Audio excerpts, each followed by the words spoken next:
Hey there, and welcome back.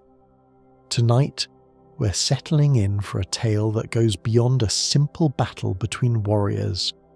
This is a story about curses that span lifetimes, about love so fierce it defies the natural order, and about a single moment of desperation that transformed an entire region into a nightmare of decay. We're going to explore the Battle of Aeonia, the cataclysmic clash between Malenia, Blade of Miquella, and Starscourge Radahn. This is where pride met determination, where swords clashed beneath blood-red skies, and where the Scarlet Rot bloomed for the first time, changing the lands between forever. If this helps you rest tonight, feel free to like the video, and I'd love to know in the comments where you're listening from. There's something comforting about knowing others out there are settling in for the same journey through these ancient tales. So get comfortable, let the day fade away, and join me as we walk through the ruins of Caelid, back to a time when two of the mightiest warriors in all existence stood on opposite sides of a battlefield that would become their shared grave. The ancient Rot. Origins of a cosmic plague.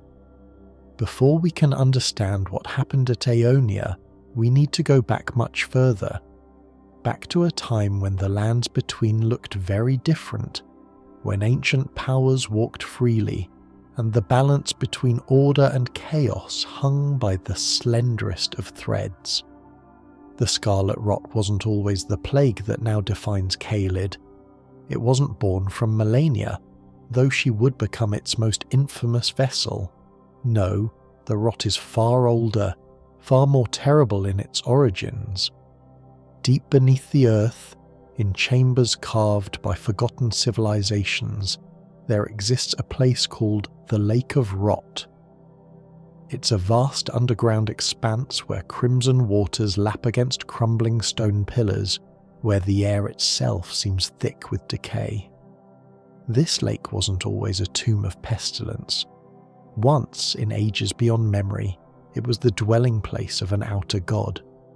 Not just any god, but the god of Rot itself, a cosmic entity whose very essence was decay and rebirth, death and transformation.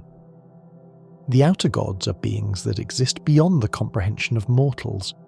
They don't simply influence the world, they embody fundamental forces of reality.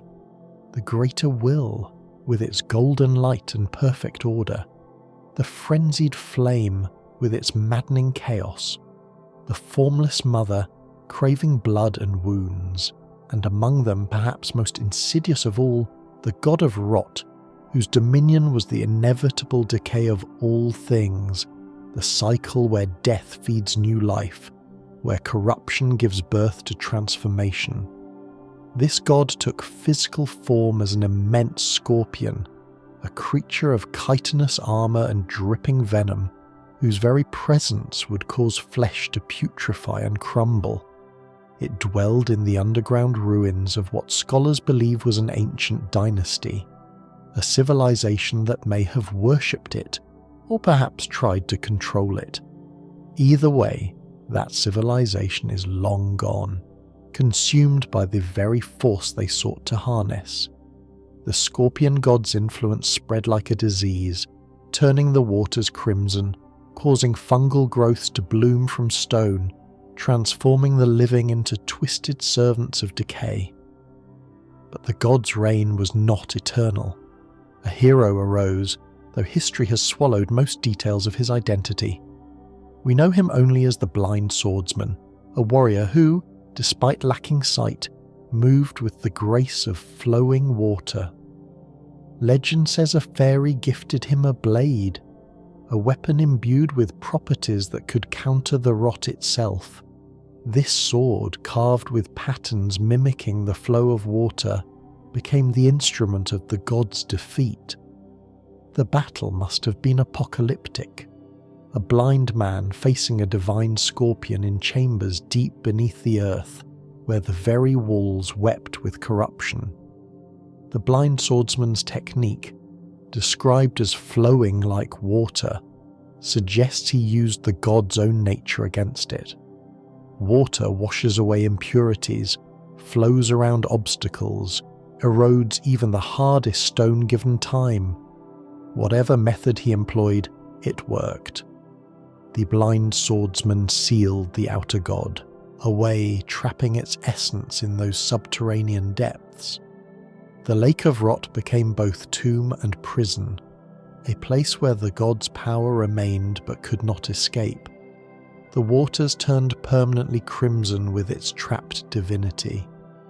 The temple pillars still stand as monuments to that ancient victory, though they're now covered in fungal blooms and surrounded by creatures twisted by proximity to the sealed power. The seal held for generations beyond counting. Civilizations rose and fell. The lands between saw golden ages and dark times. Queens and lords made and broke the world. Through it all, deep in those forgotten chambers, the Rot waited. It couldn't escape its prison, but its influence could seep out, could touch those susceptible to it, could find vessels through which to manifest once more. And one day, it found the perfect vessel. A child was born to Queen Marika the Eternal and her consort Radahn, a girl who would carry the outer god's curse from her first breath. But we're getting ahead of ourselves. Before we meet that child, before we understand why she would one day unleash the Rot upon Caelid, we need to understand the family she was born into, the bonds that would define her life, and the curse that would shape her destiny. The twin prodigies, curse and compassion. In the heart of the lands between, when the Golden Order still seemed eternal and unshakable, Queen Marika the Eternal bore children who would inherit power beyond mortal comprehension. Among these demigods, two stand out as the most tragic, the most devoted to each other, and perhaps the most dangerous to the established order. They were born as twins, though one was elder by mere moments. They were known as the twin prodigies, and their names were Miquella and Malenia. Their parentage was unusual even by the standards of demigods. Queen Marika was the vessel of the Elden Ring, the living god who embodied the greater will's order in the world. But Marika held a secret. She was also Radahn, a red-haired champion of the Golden Order who had fought to expand its influence. How one being could be both is a mystery that speaks to the strange nature of divinity in the lands between. Marika was Radahn, and Radahn was Marika. Two souls, or perhaps two aspects of one impossible whole. When children are born from a single god existing as two beings, strange things happen. The twin prodigies emerged from this paradoxical union cursed from birth, as though reality itself rejected their existence, or perhaps tried to balance the equation of their impossible conception. Miquella, the elder twin, was cursed with eternal childhood. No matter how much time passed, his body would never age, never grow beyond that of a young boy. His brilliant mind would mature, his power would expand, but his physical form was frozen in perpetual youth. Malenia's curse was different and far more terrible. From the moment she took her first breath, the Scarlet Rot writhed within her body. The outer god that the blind swordsman had sealed away so long ago had found a way to manifest again, choosing this newborn demigod as its vessel. The Rot began eating her alive immediately, a disease with no cure, an affliction that would never stop until it had consumed everything she was. By the time Malenia was old enough to understand what was happening to her, the Rot had already claimed parts of her body. Her legs had withered, requiring amputation, and replacement with prosthetics crafted by her brother. Her right arm had rotted away, replaced with a blade-like prosthesis of unalloyed gold. Even her eyes were consumed, leaving her blind though she learned to fight without sight, following in the footsteps of the legendary swordsman who had sealed her affliction's source. Imagine living every day knowing that a divine plague is eating you from the inside out, that every sunrise might be the day the rot finally wins, finally consumes your mind and transforms you into something else entirely, something monstrous. That was Malenia's reality from childhood. She was dying slowly, agonizingly, inexorably, and there was nothing anyone could do about it. But she wasn't alone in her suffering. Miquella, despite his own curse, devoted himself entirely to finding a cure for his sister. Some might think eternal youth a blessing, but for Miquella, it was a prison. He had the mind of a scholar, a tactician, a potential god, trapped in the body of a child. People would never take him seriously, never see beyond his appearance to the brilliant, calculating mind within. But more than his own frustration, Miquella's curse meant he couldn't protect his sister the way he wanted. He couldn't stand between her and the world with the physical might of a warrior. So Miquella turned to knowledge. If he couldn't cure Malenia through strength, he would cure her through brilliance. He studied the Golden Order fundamentalism, the magical and philosophical system his father Radahn had helped establish. He created new incantations as gifts to Radahn, showing mastery beyond his apparent years. He delved into every text, every theory, every scrap of knowledge about curses and their undoing. But the Golden Order failed him. For all its supposed perfection, for all its divine authority, it had no answers for the curse of eternal childhood or the affliction of the rot. The two fingers, supposed messengers of the greater will, offered no solutions. The fundamentalists, for all their study of the Golden Order's laws, could only observe and document, not cure. This failure changed Miquella fundamentally. He abandoned the Golden Order, turned away from the establishment his father championed. If the existing order couldn't help his sister, then he would create something new. He began experimenting with a substance he called unalloyed gold, a pure form of the metal that could resist the influence of outer gods.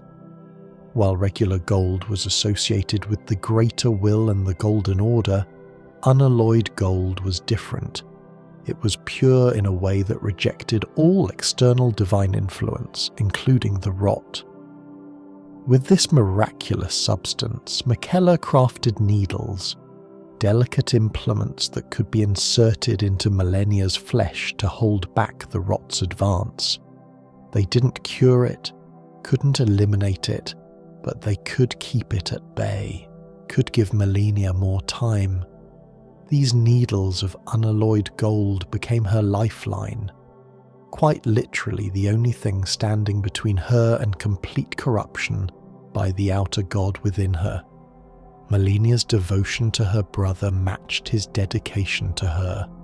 She knew what he sacrificed for her, knew that he had turned his back on the very order that gave their family power. She became his sworn blade, his protector, the weapon he could never be in his childlike form.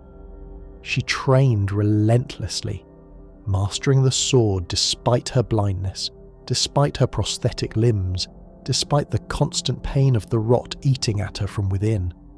She found a teacher, the very blind swordsman of legend who had sealed the rot god generations before.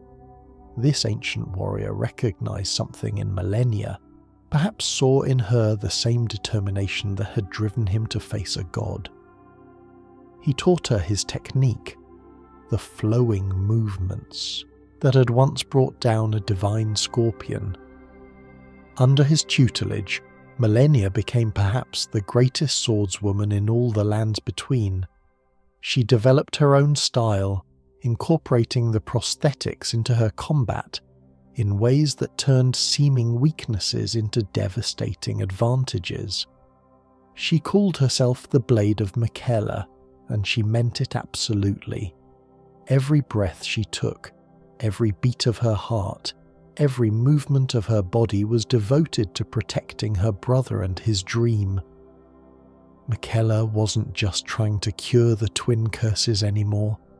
He was working towards something grander, something that would shake the foundations of the Golden Order itself. He was creating his own tree, the Halig tree, watered with his own blood, intended to grow into a new Erd tree that could rival the one empowered by the greater will. This Halig tree would be a sanctuary for the rejected and oppressed. The Albinaurics, artificial beings created by humans and rejected by the Golden Order. The misbegotten, creatures born with twisted forms and denied grace. Anyone who didn't fit into the Golden Order's perfect, sterile vision of the world. Miquella would give them all a home, a place to belong, and perhaps in doing so accumulate enough power and devotion to ascend to godhood himself. And through it all, Malenia stood ready. She gathered followers who knew what service to her meant. The Clean Rot Knights took an oath knowing full well that proximity to Malenia would infect them with Scarlet Rot. They would serve her, would fight for her, and eventually their flesh would putrefy and rot from their bones. They accepted this fate willingly. Such was the devotion that both Miquella and Malenia inspired. But these bonds of love and loyalty, as powerful as they were, would eventually lead to catastrophe. Because when the Elden Ring shattered and the demigods went to war, Malenia would find herself marching to Caelid with her Clean Rot Knights behind her, ready to face a warrior who might be the only person in all the lands between who could match her in combat.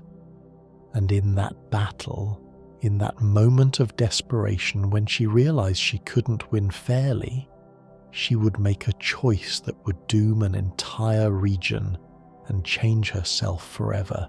Starscourge Radahn, the Red Lion General.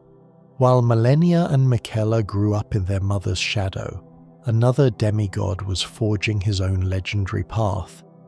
This one bore the red hair that marked him as Radagon's son, though Radagon had sired this child with his first wife before becoming Marika's consort. His name was Radahn, and he would become known by many titles: the Red Lion General, the mightiest of the demigods, and eventually the Starscourge. Radahn was born to Renala, Queen of the Full Moon, in the Academy of Raya Lucaria. His mother was a master of sorcery, particularly the arcane art of carrion magic that drew power from the moon and stars. His father Radagon was a champion of the Golden Order, a warrior of legendary skill who had fought against Renala's people before being bound to them through marriage. From this union of magic and martial prowess, Radahn inherited both gifts in abundance. But unlike his sister Ranni, who would fully embrace their mother's magical heritage, and unlike his brother Ricard, who would turn to darker arts, Radahn found himself drawn to a different ideal. As a boy, he heard stories of Godfrey, the first Elden Lord, a warrior of such might that he was called the Lord of the Battlefield. Godfrey's image, dressed in armour adorned with the imagery of a lion, captured young Radahn's imagination completely. Radahn began styling himself after Godfrey, wearing his red hair long and wild like a lion's mane, decorating his armour with leonine imagery, training himself to become not just a warrior but a general, a leader of men, a figure of such imposing strength that his enemies would quail before him. He saw himself as the new lion of the battlefield, the worthy successor to Godfrey's legacy. His childhood companion through all of this was a scrawny horse named Leonard. In the stables of Raya Lucaria, among the fine steeds bred for mages and nobles, there was this one small, unremarkable horse. Perhaps Leonard's gentleness drew Radahn to him, or perhaps it was simply the bond that forms between a boy and his first horse. Whatever the reason, Radahn and Leonard became inseparable. As Radahn grew, trained, and developed the physical might befitting a demigod warrior, a problem became apparent. Radahn was becoming enormous, his frame expanding to giant proportions as his power grew. Soon he would be far too large to ride Leonard, whose small frame couldn't possibly support a warrior of such size. For most people, this would mean finding a new mount, a warhorse bred to carry armoured knights, something proportional to the rider's stature. Radahn refused. He would not abandon Leonard, could not imagine going into battle without his faithful companion. So he sought a solution, travelling to Celia, a town of sorcerers in Caelid known for their mastery of a unique form of magic. Celia was home to scholars who studied gravity sorcery, magic that could manipulate the fundamental forces that bind matter together, that pull celestial bodies through space that give weight to objects. There, Radahn found a master, an alabaster lord, one of the ancient beings said to have arrived in the world riding meteors from the stars themselves. Under this master's tutelage, Radahn learned to manipulate gravity, bending it to his will in ways that would make him one of the most terrifying warriors to ever walk the lands between. The first and most personal application of this magic was simple. Radahn used gravitational manipulation to reduce his own weight to almost nothing while mounted. Despite growing to be perhaps 8 or 9 feet tall, despite wearing massive armour and wielding swords the size of lesser men, Radahn could make himself effectively weightless when he rode Leonard. The little horse didn't bear his weight because Radahn was essentially floating above him, using his gravity magic to neutralize his own mass. It was a solution born from love and loyalty, from the refusal to abandon a companion just because doing so would be convenient. This tells us something essential about Radahn's character. For all his might, for all his pride and ambition, he was capable of deep devotion. He valued loyalty, honoured commitments, and refused to treat those who depended on him as disposable. But Radahn's mastery of gravity magic went far beyond keeping his horse safe.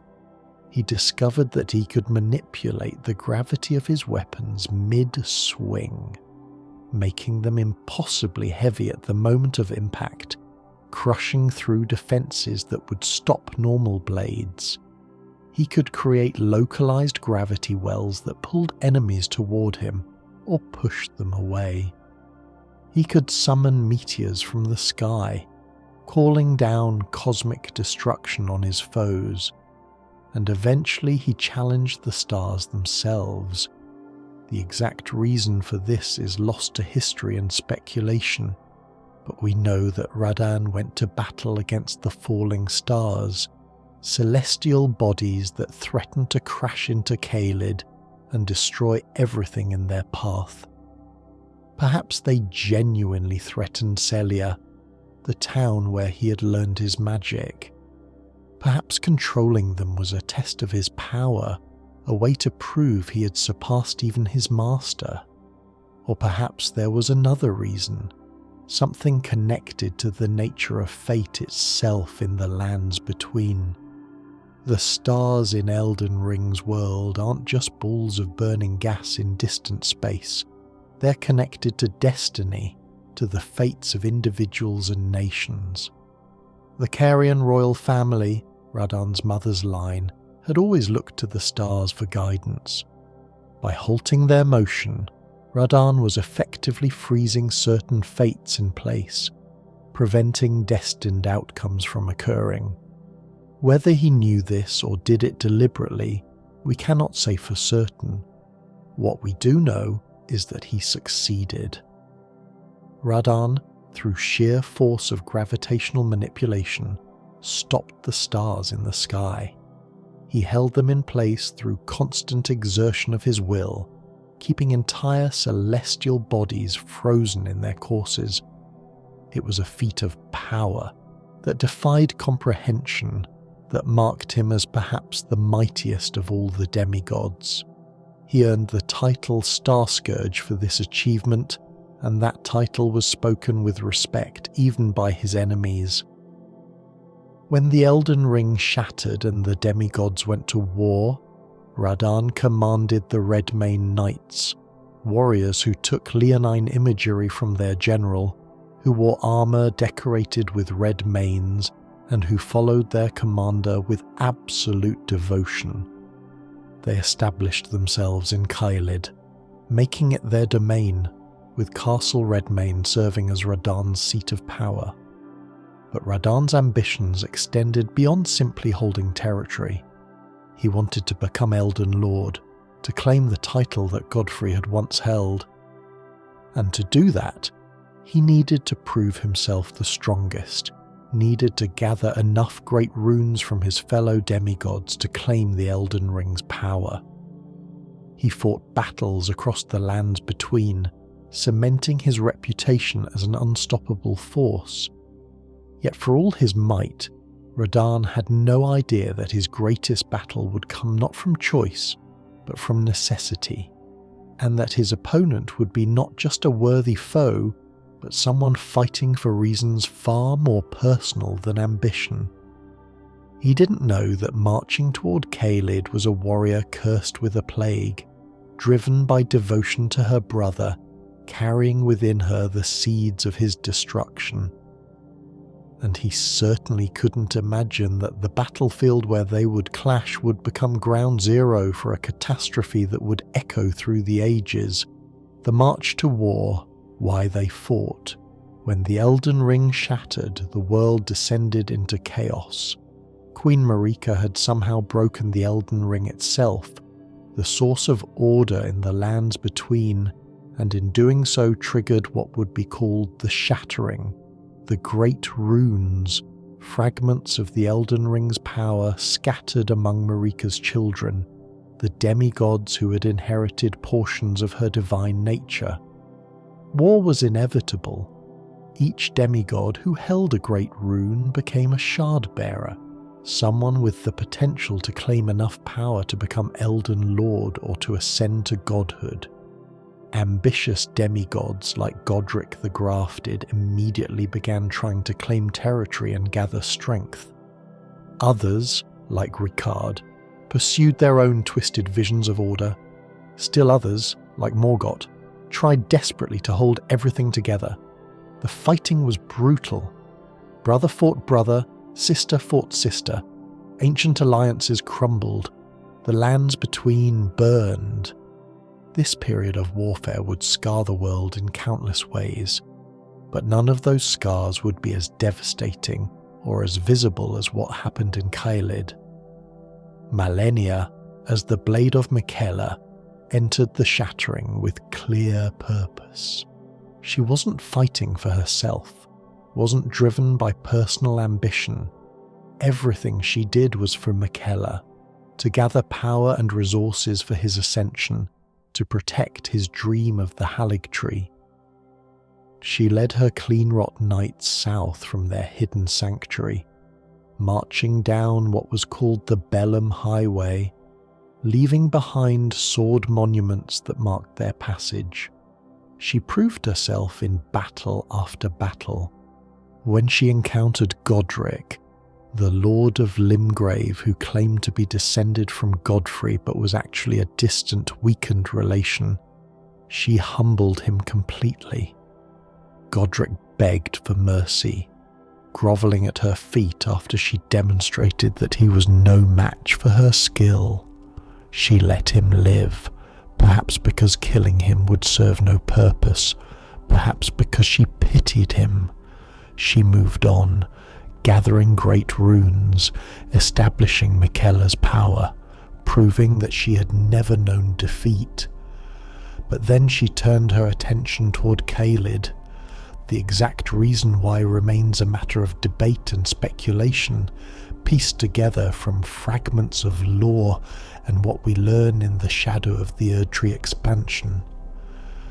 The most probable explanation connects to a promise made long before the shattering, a vow between Miquella and Radahn that neither fully kept, but both remembered. At some point in the past, Miquella and Radahn had made an agreement. Radahn would become Miquella's consort, his partner in ascending to godhood and creating a new order for the world. In exchange, Miquella would provide something, some benefit or service that the law doesn't fully specify. It was a political alliance between two powerful demigods, a promise that might have shaped the future of the lands between.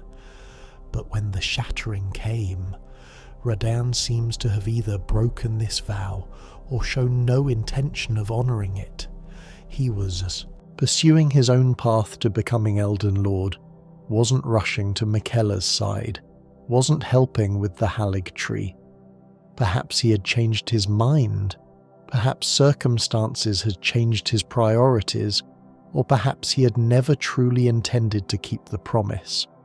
Whatever the reason, Miquella perceived betrayal, and so Malenia marched to Caelid, not to conquer territory for its own sake, but to fulfill the vow on her brother's behalf. According to the young lion's helm, when Malenia unleashed the Scarlet Rot during their battle, she whispered in Radahn's ear, "Miquella awaits thee, O promised consort." She had come to drag Radahn to fulfill his oath, by force if necessary, but there may have been more to it than just the broken vow. Radahn's conquest of the stars had consequences that extended to Miquella's fate. By halting celestial motion, Radahn had frozen certain destinies in place. Some believe this prevented Miquella from achieving his goals, that the stars needed to move for certain prophecies or conditions to be fulfilled. Others suggest that Radahn, as one of the mightiest demigods, was simply too dangerous to leave unopposed while Miquella was vulnerable in his cocoon within the Haligtree. Whatever her exact motivations, Malenia led her Cleanrat knights across the lands between toward Caelid. They travelled through regions ravaged by war, past the remnants of other battles, their armour gleaming with unalloyed gold, their determination absolute. They weren't raiders or conquerors seeking glory. They were believers in Miquella's dream, willing to watch their own flesh rot from their bones if it meant protecting that dream. As they approached Caelid, Radahn's Redmane knights prepared to meet them. The Red Lion general had made this land his stronghold, had claimed Celia and the surrounding regions as his domain. His knights were seasoned warriors, tested in countless battles during the shattering. They revered their general, would follow him into any fight, believed absolutely in his strength. But they had no idea what was coming. Neither did Radahn, for that matter. He knew Malenia by reputation, knew she claimed to have never been defeated, but he was the Starscourge, the mightiest of demigods. He had held back the stars themselves. What was one more warrior, however skilled, compared to cosmic forces he had already conquered? That confidence, that certainty of his own superiority, was about to meet something that no amount of strength could overcome. Radahn was about to learn that some battles cannot be won through might alone, that pride can blind even the greatest warriors, and that the curse flowing through Malenia's veins was more dangerous than any sword she could wield. The stage was set. Two unstoppable forces were about to collide in the heart of Caelid, and when they did, the entire region would pay the price for their conflict. The Battle of Aeonia was about to begin, and nothing in the lands between would ever be the same. Caelid before the fall. Paradise lost. Before we witnessed the battle that destroyed it, we should take a moment to remember what Caelid once was. It's easy to see the region as it exists in the game, as players encounter it. A nightmare landscape of blood-red sky and earth, where monstrous creatures prowl through rot-soaked swamps, where the very air seems to carry disease. But Caelid wasn't always a hellscape. Once, it was among the most beautiful and prosperous regions in the lands between. Imagine, if you will, a land blessed with gentle hills and fertile plains. The sky would have been clear blue, the kind of deep azure that makes you feel small beneath its vastness. The grasslands would have stretched to the horizon, dotted with wildflowers that swayed in warm breezes. It was a land that supported thriving communities, where farmers could till the soil without fear, where children could play without danger lurking in every shadow. The region's crown jewel was Celia, the town of sorcery. This wasn't some provincial backwater, but a centre of learning and magical research. Celia's scholars had unlocked secrets of gravity magic, had studied the stars and learned to manipulate the fundamental forces that hold the universe together. The town would have bustled with activity, students hurrying to lectures, masters demonstrating techniques, merchants selling rare components for spells, visitors from distant lands seeking knowledge. The architecture of Celia reflected its magical nature. Buildings stood tall and proud, their construction incorporating principles of gravity manipulation that allowed for impossible angles and floating elements. At night, the buildings would have glowed with soft light from magical illumination, and the streets would have been alive with scholars debating theories and testing new discoveries. Beyond the town, in the surrounding lands, you would have found the Street of Sages, an extension of Celia, where the greatest sorcerers maintained their residences and laboratories. This was where Radahn himself had come to learn, where he had studied under an alabaster lord and mastered the arts that would make him the Starscourge. The Street of Sages was more than just buildings. It represented centuries of accumulated knowledge, scrolls and tomes containing secrets that couldn't be found anywhere else. The region supported wildlife in abundance, in streams and rivers that ran clear and clean. Not the crimson sludge we see now. Fish would have darted through the waters. In the skies, birds that weren't the grotesque, mutated things we encounter in the game would have soared and sung. On the plains, herds of normal animals grazed, prey for normal predators in a functioning ecosystem that had found its balance over millennia. The people of Caelid were Radahn's people, and they loved their Red Lion general. He had protected them, had used his conquest of the stars to prevent celestial impacts that would have destroyed their homes. The Redmane Knights patrolled the roads, keeping them safe from bandits and monsters. Castle Redmane stood as a symbol of strength and security, its banners flying proudly, its halls echoing with songs of valour and feasting celebrating victories. There would have been festivals, celebrations where the people gathered to honour their lord and give thanks for their prosperity. Merchants would have travelled the roads freely, their wagons full of goods to trade. Caelid would have exported the products of its farms and the knowledge of its scholars, its influence extending far beyond its borders. The land held history too, layers of it built up over ages. Ancient ruins dotted the landscape, remnants of civilizations that had risen and fallen before the Golden Order claimed dominion.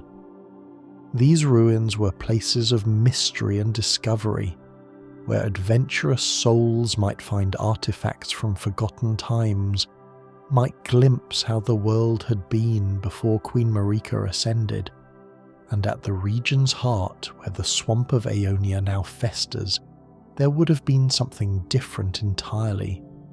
Perhaps more of the Street of Sages, perhaps farmland, perhaps a forest or a clear lake. Whatever it was alive and vibrant, untouched by the horror that would consume it. The people had no warning. They couldn't have known that armies were marching toward them, that their land had been chosen as the site for a confrontation between titans.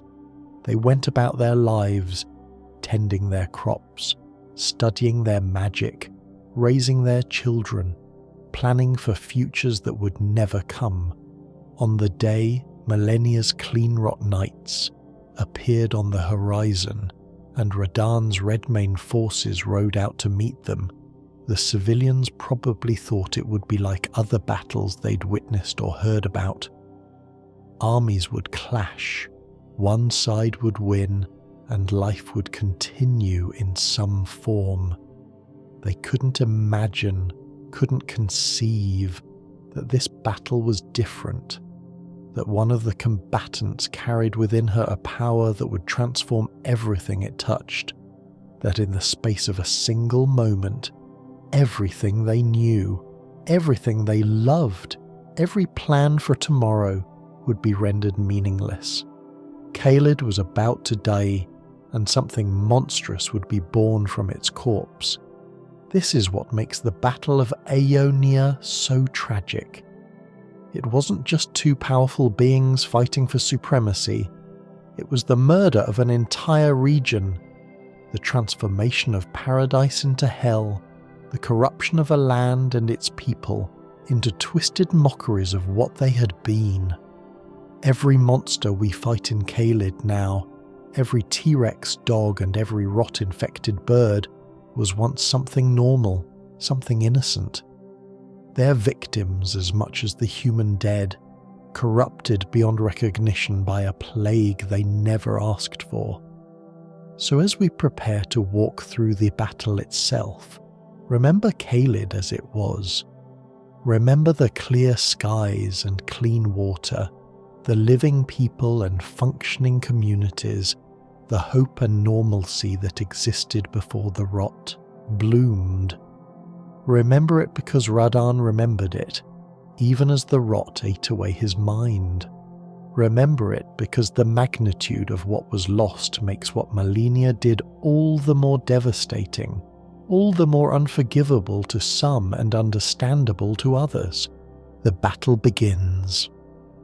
When titans clash. The armies met on the plains of Aeonia, and the earth itself must have trembled.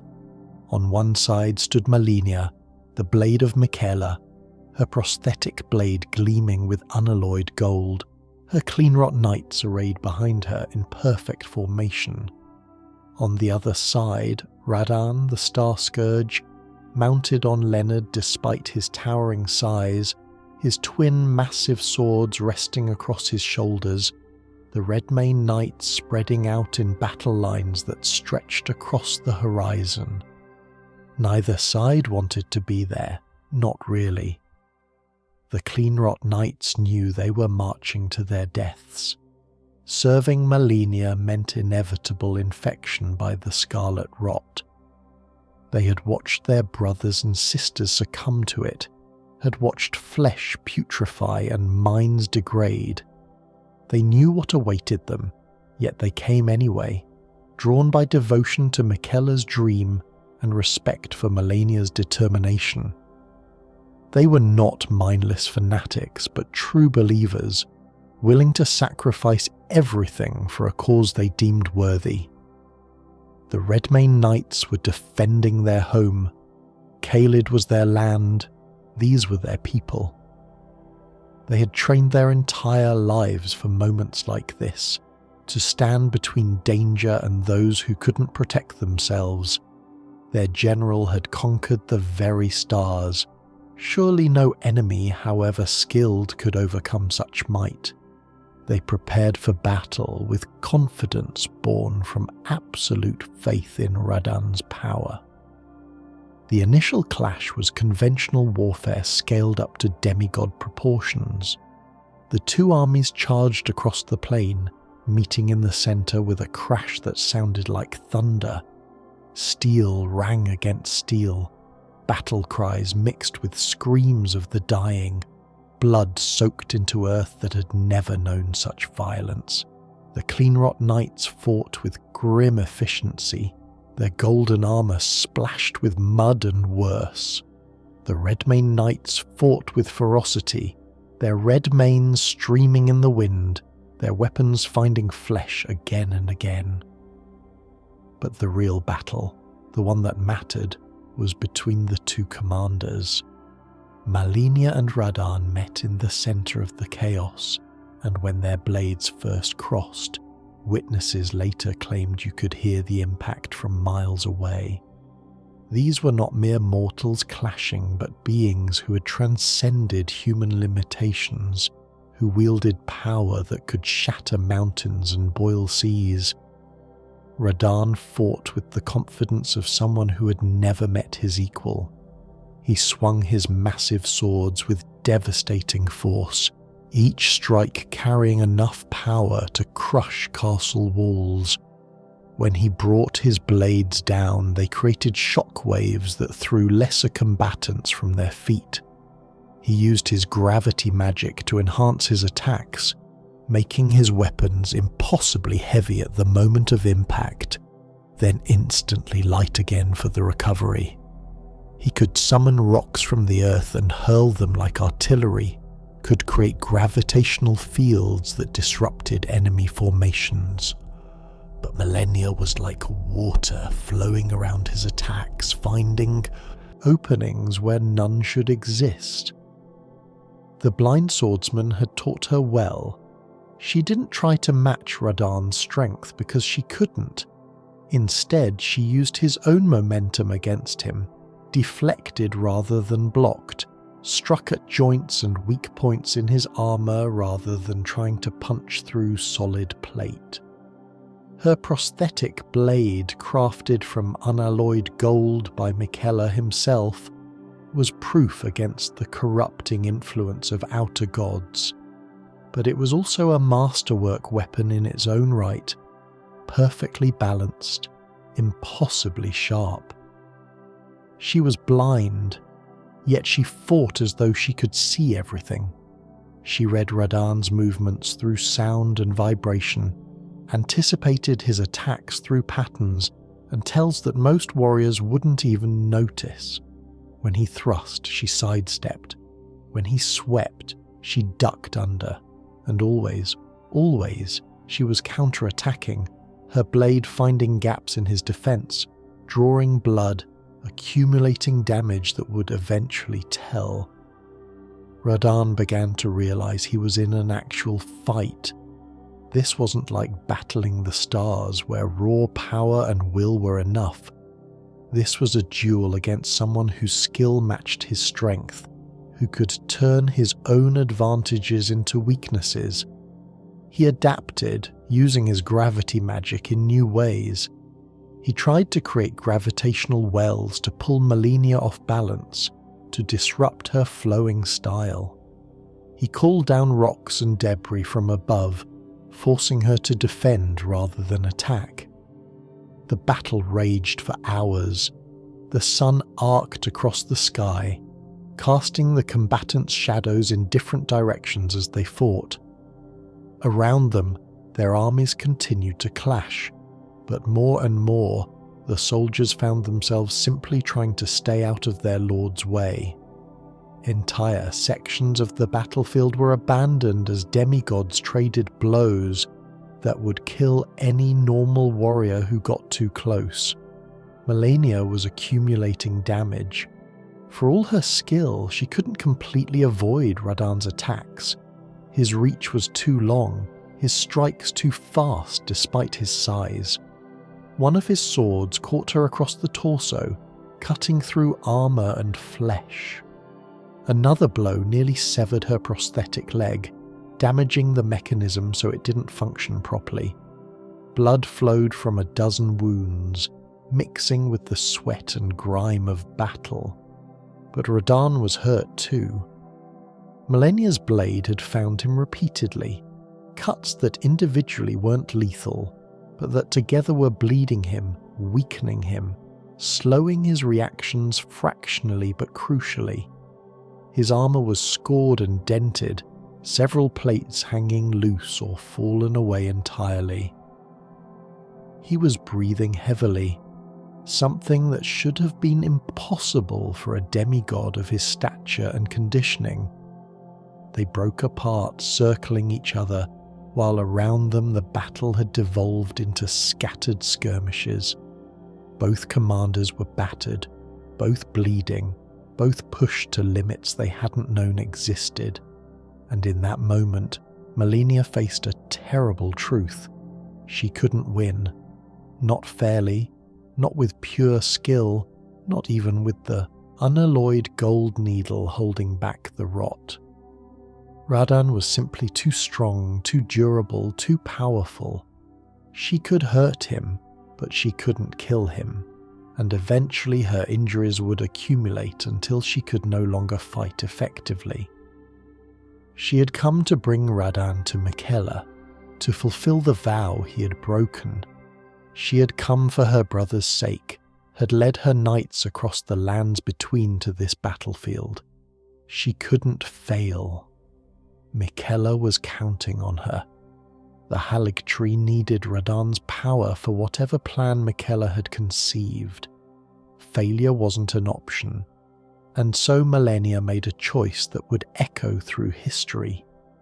She had been holding back the Scarlet Rot her entire life, keeping it contained with Miquella's needles, refusing to let it define her or control her.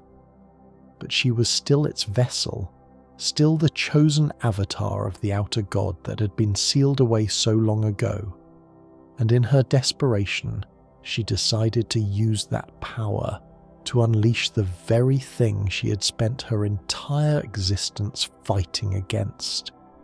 She reached up and removed the unalloyed gold needle from her body.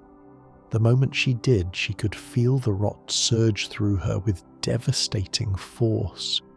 It had been held in check for so long, compressed like a coiled spring, and now it was free. It flooded through her veins, burned through her flesh, transformed her from the inside out. But she didn't resist it this time. Instead, she embraced it, accepted it, became one with the curse that had defined her existence. And then, in an act that would doom Caelid and everything in it, Malenia bloomed. The bloom. When pestilence became paradise. The transformation was instantaneous and apocalyptic. From Malenia's body, the Scarlet Rot exploded outward in a wave of corruption that defied all understanding. It wasn't fire or explosion or any normal cataclysm. It was something worse, something that touched everything it reached and changed it fundamentally. The rot manifested as a massive flower, a grotesque bloom of crimson and purple, beautiful and horrible in equal measure. Its petals unfurled with the inevitability of a natural process, yet there was nothing natural about it. This was divine corruption given physical form, an outer god's power channeled through a demigod's desperation. The flower grew from Malenia herself, her body at its centre, transformed into something between human and plant, between warrior and plague. The first wave of rot swept across the battlefield in seconds.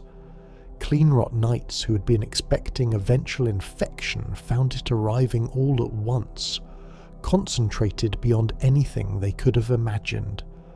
Their armour, their carefully maintained protection, meant nothing against this. The rot flowed through it like water through a sieve, found their flesh beneath, and went to work. Their skin began to crack and weep. Pustules formed and burst. The smell of putrefaction filled the air so thick you could taste it. But worse than the physical corruption was what happened to their minds. The rot didn't just destroy the body, it invaded the brain, consumed thoughts, replaced personality with base instinct and mindless aggression.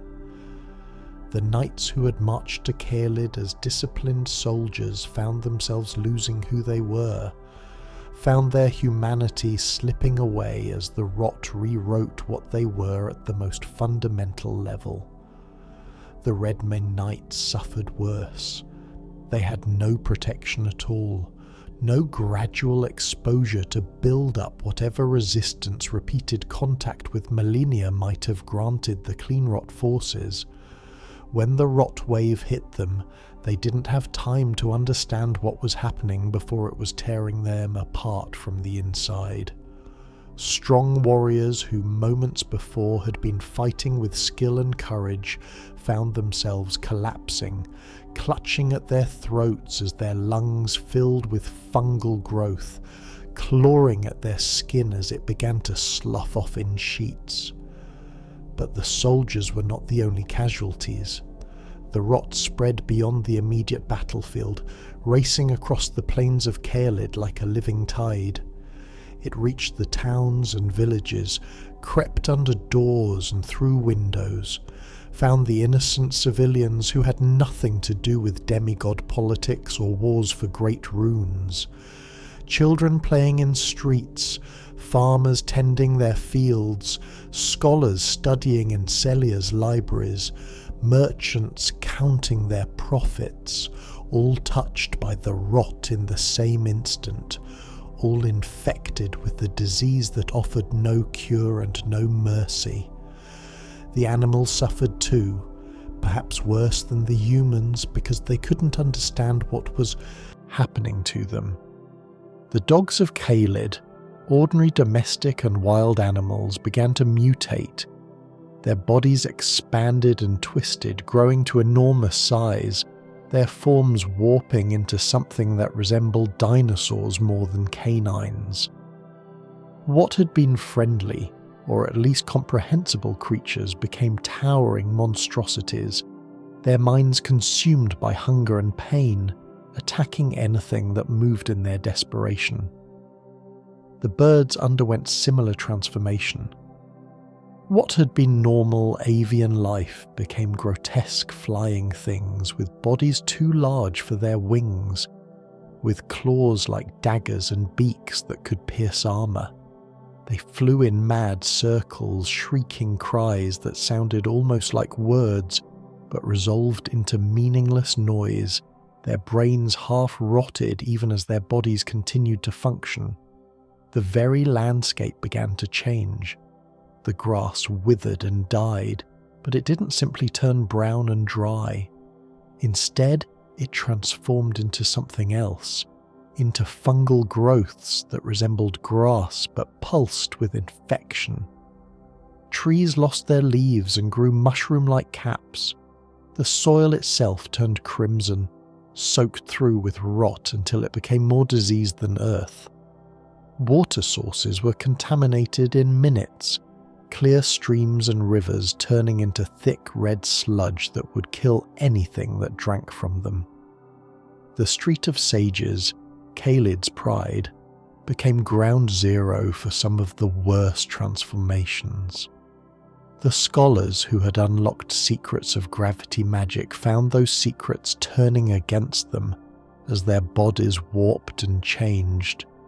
Some of them became the crystallians we encounter in the game, their flesh hardening and crystallizing as the rot interacted with the magical energies they had been studying. Others became things without proper names, amalgamations of flesh and fungus that shambled through the ruins of their laboratories, barely remembering what they had been. Celia itself, the town of sorcery, was consumed. Its magical lights guttered and went out, replaced by the sickly phosphorescence of fungal blooms.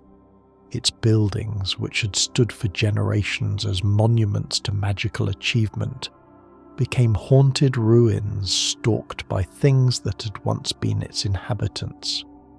The knowledge contained in its libraries was lost, scrolls and tomes rotting away or becoming too dangerous to approach as the rot seeped into everything. And at the centre of it all stood the Aeonian swamp, the place where Malenia had bloomed. The flower that had erupted from her body remained, a permanent scar on the landscape, visible from miles away.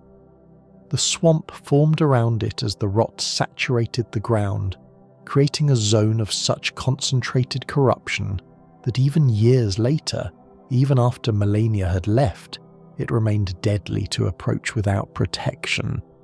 The very air in the swamp would infect unprotected visitors, would start the process of rotting them from the inside out. But what of Radahn himself, this Starscourge, the one whom Malenia had come to defeat? He was at ground zero when she bloomed, closer to the source of the rot than anyone else.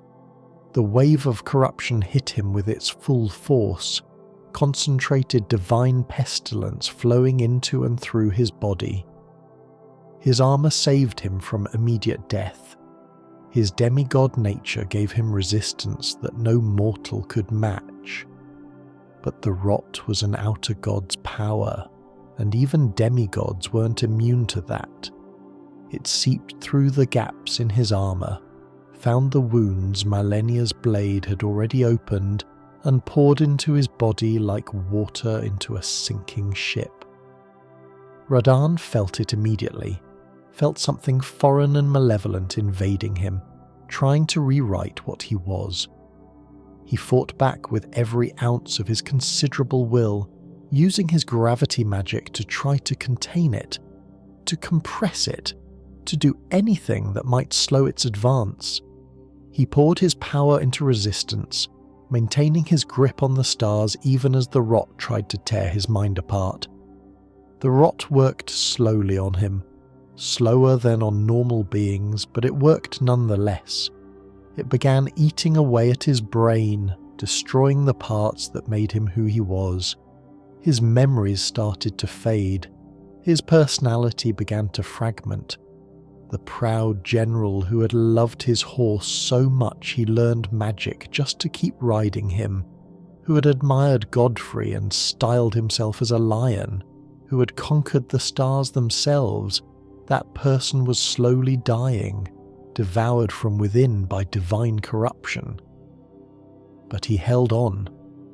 With a tenacity that defies comprehension, Radahn refused to die, refused to release his hold on the stars, refused to surrender what remained of his consciousness.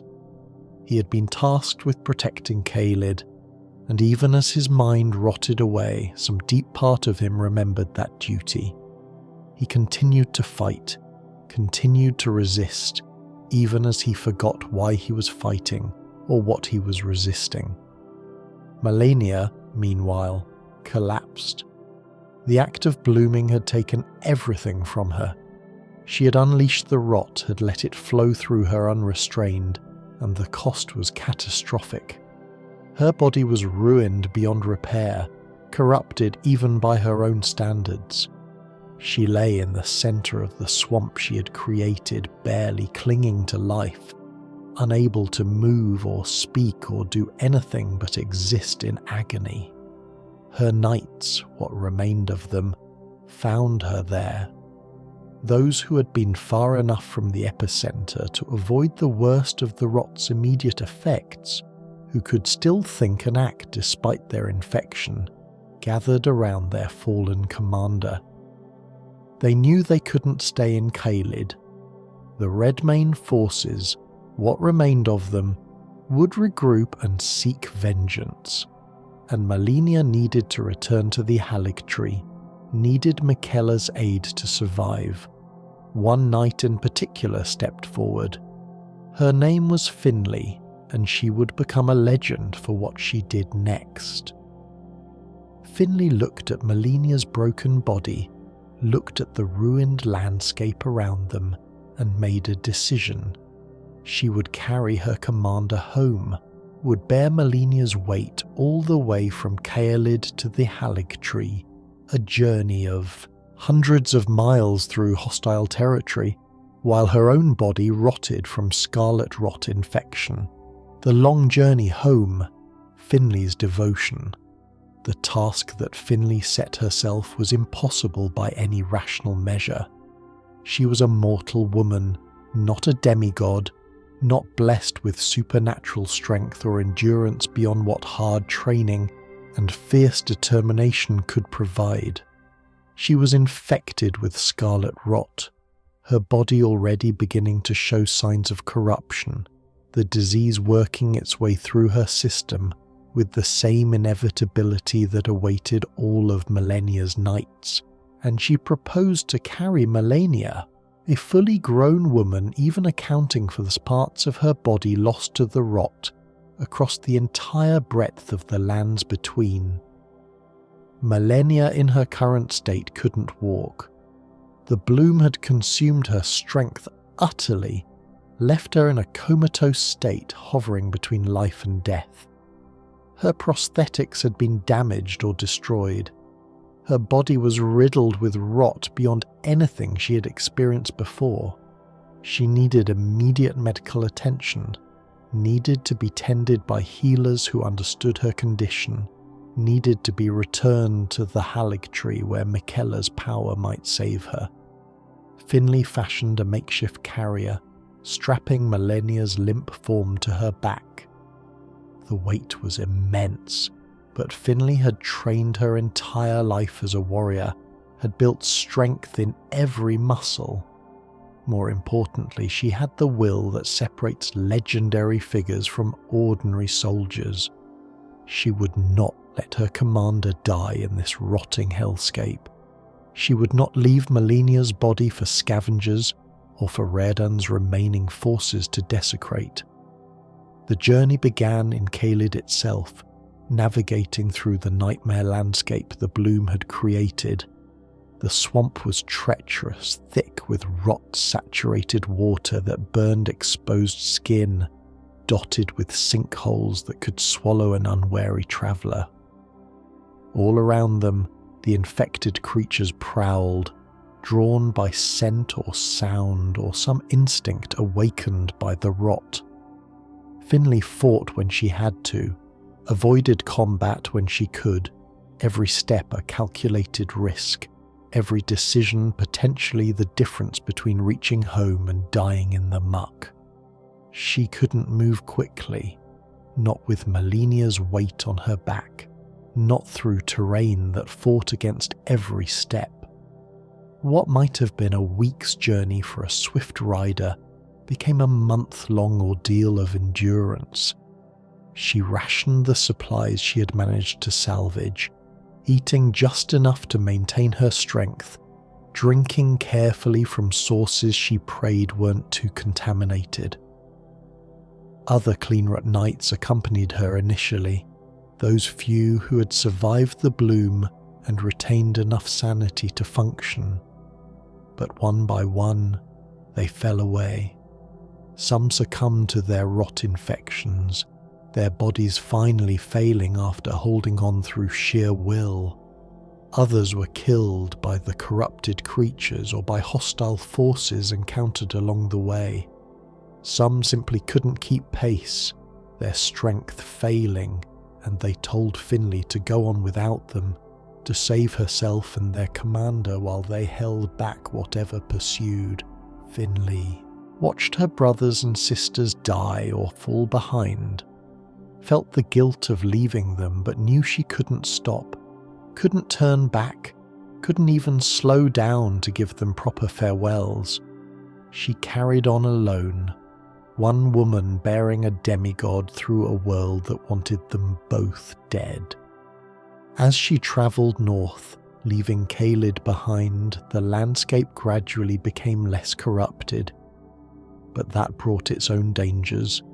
Raiders and bandits infested the roads, opportunists taking advantage of the chaos the shattering had created. Hostile forces loyal to other demigods watched the paths, ready to attack anyone who might be carrying valuable supplies or information. And there were beasts, natural predators that saw an injured woman carrying a burden as easy prey. Finlay fought them all. With one arm, since the other supported Malenia's weight, she wielded her weapon against anything that threatened them. She became efficient with her strikes, could no longer afford the energy for lengthy battles, had to end threats quickly or outmaneuver them entirely.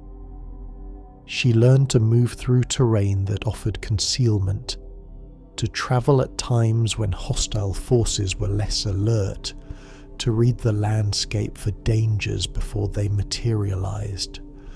The rot was spreading through her own body throughout this journey. She could feel it, could see the discoloration spreading across her skin, could feel the weakness seeping into her limbs as the disease destroyed her from within. There were moments, during the darkest parts of the journey, when she must have wondered why she was doing this, why she didn't just lay down and let the rot claim her, let everything end. But she didn't. Maybe it was devotion to Malenia, the commander she had sworn to follow. Maybe it was loyalty to Miquella's dream, the vision of a better world that all the Cleanrot Knights had believed in enough to accept eventual corruption as the price of service. Maybe it was simple stubbornness, a refusal to let the world beat her, to let this journey be the thing that finally broke her. Whatever drove her, Finlay pressed on. She crossed rivers, traversed forests, climbed hills, all with Malenia's unconscious form on her back. She spoke to her commander sometimes, updating her on their progress even though Malenia couldn't hear, even though there was no response. Maybe talking helped Finlay maintain her sanity, helped her remember there was a reason for all this suffering.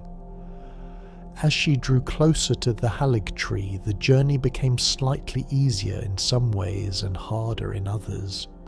The terrain was more familiar to her, routes she had travelled when the Cleanrot Knights had first marched south, but her body was failing more rapidly now, the rot having had weeks to work through her system. Her breathing was laboured, her vision sometimes blurred. Her muscles screamed in protest with every step. She could see the Halig tree in the distance, Miquella's creation rising above the canopy, a golden sanctuary that promised safety and healing. It was so close now, just a little further. Finlay pushed her body beyond its limits, drew on reserves of strength she hadn't known existed, driven by the knowledge that if she could just reach the tree, just get Malenia home, then it would all have been worth it. When she finally staggered through the entrance to the Halig tree's sanctuary, when healers rushed forward to take Malenia from her back, Finlay collapsed. She had done it. Against all odds, against reason and probability, one woman had carried a demigod across the entire breadth of a hostile continent. Her strength had held just long enough. The healers tended to Malenia first, of course. She was their priority, the Blade of Miquella, the one whose survival mattered above all else. They brought her to a special chamber where they could begin the long process of treating her injuries, of trying to stabilize her condition, of preventing the rot from consuming what remained of her body. Miquella, though himself in a cocoon at this point, had left instructions for such an emergency, had prepared facilities and techniques for exactly this situation. And Finlay? The records don't say much about what happened to her after she delivered Malenia home. We know she survived long enough to be remembered, long enough for her actions to pass into legend among the Clean Rot Knights. We know that her ashes, the spirit remnant of her essence, could be summoned by those who proved worthy, and that those ashes maintained her dedication, her willingness to carry burdens for others. But it's likely that the rot claimed her not long after her heroic journey ended. She had pushed her infected body far past the point where most would have succumbed. The disease would have accelerated as soon as she stopped, as soon as she allowed herself to rest. She probably died knowing she had succeeded, knowing that Malenia lived because of her sacrifice, and perhaps that knowledge made the end bearable. Her deed stands as one of the most remarkable acts of devotion in all of Elden Ring's lore.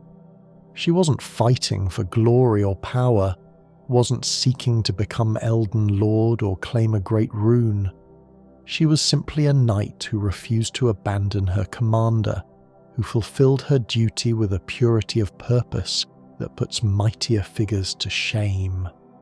In a world full of gods and demigods, of cosmic powers and ancient prophecies, sometimes the most heroic acts are performed by ordinary people doing extraordinary things simply because they've decided that nothing else is acceptable. Radahn's descent, the general who forgot himself, while Malenia slept in the Halig tree, gradually recovering under the care of healers and the lingering influence of Miquella's unalloyed gold, Radahn remained in Caelid. But the proud general who had once conquered the stars was gone, replaced by something that was barely conscious, driven only by base instincts and fragmentary memories. The Scarlet Rot worked differently on Radahn than it did on others. For normal people, the disease killed relatively quickly, transforming them into mindless husks or mutating them into monstrous forms within days or weeks. But Radahn was a demigod, his constitution far beyond what mortals could comprehend. His body fought the rot with every ounce of strength he possessed, and that fight lasted for years. The rot ate away at his brain gradually, consuming memories piece by piece. He forgot names first, then faces, then events. The strategic genius who had once orchestrated complex military campaigns lost the ability to form coherent thoughts. The general who had inspired absolute devotion in his troops forgot who those troops were, forgot that he had ever commanded anyone. The son who had loved his mother enough to stay connected to the Carian household, despite his father's departure, forgot he had a mother at all. But some things remained, buried too deep for even the rot to fully eradicate. He continued to ride Leonard, his tiny horse who had been his companion since childhood. The muscle memory was still there, the automatic adjustments of his gravity magic to keep his weight from crushing the small animal he loved. He didn't remember why he did it, didn't remember Leonard's name or their history together, but he kept doing it anyway, following patterns established so long ago they had become part of his fundamental nature. He also maintained his hold on the stars. This was perhaps his greatest remaining achievement, a testament to just how powerful his will had been before the rot claimed him. Even with his conscious mind destroyed, even reduced to an almost animal state, Radahn continued to exert gravitational force on the celestial bodies he had conquered. The stars remained frozen in place, held there by raw will that persisted beyond reason, beyond memory, beyond everything except the most basic drive to continue what he had started. His body continued to deteriorate. The rot created sores and lesions that wept constantly. His armour, which he couldn't remove or didn't think to remove, rusted and corroded against his putrefying flesh. He lost weight, his once mighty frame becoming gaunt and skeletal despite his massive size. His hair, once worn proudly as a lion's mane, became matted and filthy. The Red Lion General became a shambling horror, more monster than man. He wandered the wailing dunes endlessly, the desert near where he and Malenia had fought. Why he stayed there, whether it was some instinct drawing him back to the site of his defeat, or simply because he had nowhere else to go, no one can say. He ate the corpses he found there, the bodies of soldiers from both armies who had fallen during the battle or in its immediate aftermath. He didn't hunt actively, didn't seek out prey, but when he encountered anything living, he would attack with the reflexes of a trained warrior, his body still remembering how to fight even when his mind couldn't understand what fighting was. His Redmane knights tried to help him at first. Those who had survived the battle and the initial bloom of rot attempted to approach their beloved general, to tend to his wounds, to bring him back to Castle Redmane where he could be properly cared for. But Radahn didn't recognize them. To his rot-addled mind, they were just more threats, more things to be attacked and driven away. He killed several of his own men before the survivors realized that their general was truly gone, that the warrior they had followed and revered no longer existed in any meaningful sense. The knights withdrew to Castle Redmane, heartbroken but pragmatic. They couldn't help Radahn, couldn't cure him, couldn't even get close enough to end his suffering without risking their own lives against a warrior who, despite his madness, retained all of his combat ability and supernatural power. So they focused on protecting what remained of Caelid, on holding the line against the rot-infected creatures that now prowled everywhere, on maintaining their fortress as an island of relative sanity in a sea of corruption. Among these knights, one stood apart in his determination to help his general.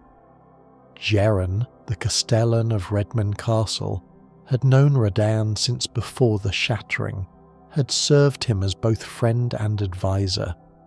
Jeren was not a man who accepted defeat easily, and he refused to accept that Radahn's story should end with the proud warrior reduced to a mindless beast, forgotten and alone. Jeren had made a vow to Radahn long ago, when they had both been younger and the world had seemed less broken. They had sworn an oath of honourable death to each other, a promise between warriors that whoever survived the other would ensure their companion received a fitting end. Not death by disease or accident or simply fading away, but death in battle, facing worthy opponents, going out as a warrior should. Radahn couldn't die of Scarlet Rot. His demigod nature prevented that final mercy. He would linger indefinitely, his condition potentially worsening but never reaching a true end. And Jeren couldn't kill him alone, couldn't hope to match a demigod's power, even in that demigod's diminished state. So Jeren conceived of a different solution, one that would honour both his oath to Radahn and the general's legacy as the mightiest warrior of the Shattering. He would host a festival, a grand celebration of war that would draw the strongest fighters from across the lands between. He would promise them glory, the chance to test themselves against a legend, and most importantly, access to Radahn's great rune. The demigods had divided the fragments of the Elden Ring among themselves, and anyone who wanted to become Elden Lord would need to gather as many great runes as possible. Radahn possessed one such fragment, and Jeren would use it as bait to attract warriors capable of giving his general the death he deserved. The festival also served another purpose, though Jeren was perhaps less aware of this aspect. Radahn's conquest of the stars had halted the fate of certain individuals, particularly Ranni the Witch, Radahn's half-sister who was plotting to overthrow the Golden Order and establish a new cosmic order based on the moon and stars. By keeping the stars frozen, Radahn had inadvertently prevented Ranni's plan from moving forward. His death would release the stars, would allow fate to resume its course, would enable Ranni to continue her quest. Jeren prepared for the festival with meticulous care. He sent word across the lands between, announcing the event and its prize. He established the rules. Any warrior could participate, and they could summon allies to help them. It wouldn't be a fair fight in the traditional sense, but it would be glorious. A final battle that would allow Radahn to die as he had lived, standing against overwhelming odds, never surrendering. The Wailing Dunes became an arena. The place where Radahn wandered transformed into a battleground worthy of legends. Spectral banners were planted across the sand, marking spots where participants could summon reinforcements. Weapons were distributed for those who needed them, and at the festival's centre, on a podium overlooking the preparations, Jeren waited dressed in his distinctive armour, ready to send warriors into battle against the friend he couldn't save any other way. He didn't know if anyone would come. The lands between were in chaos, and many warriors were focused on their own quests for power.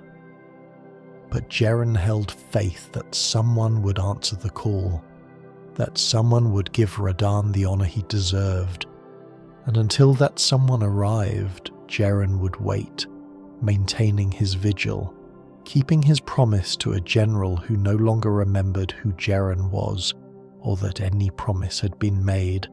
The Festival of War, honouring the fallen.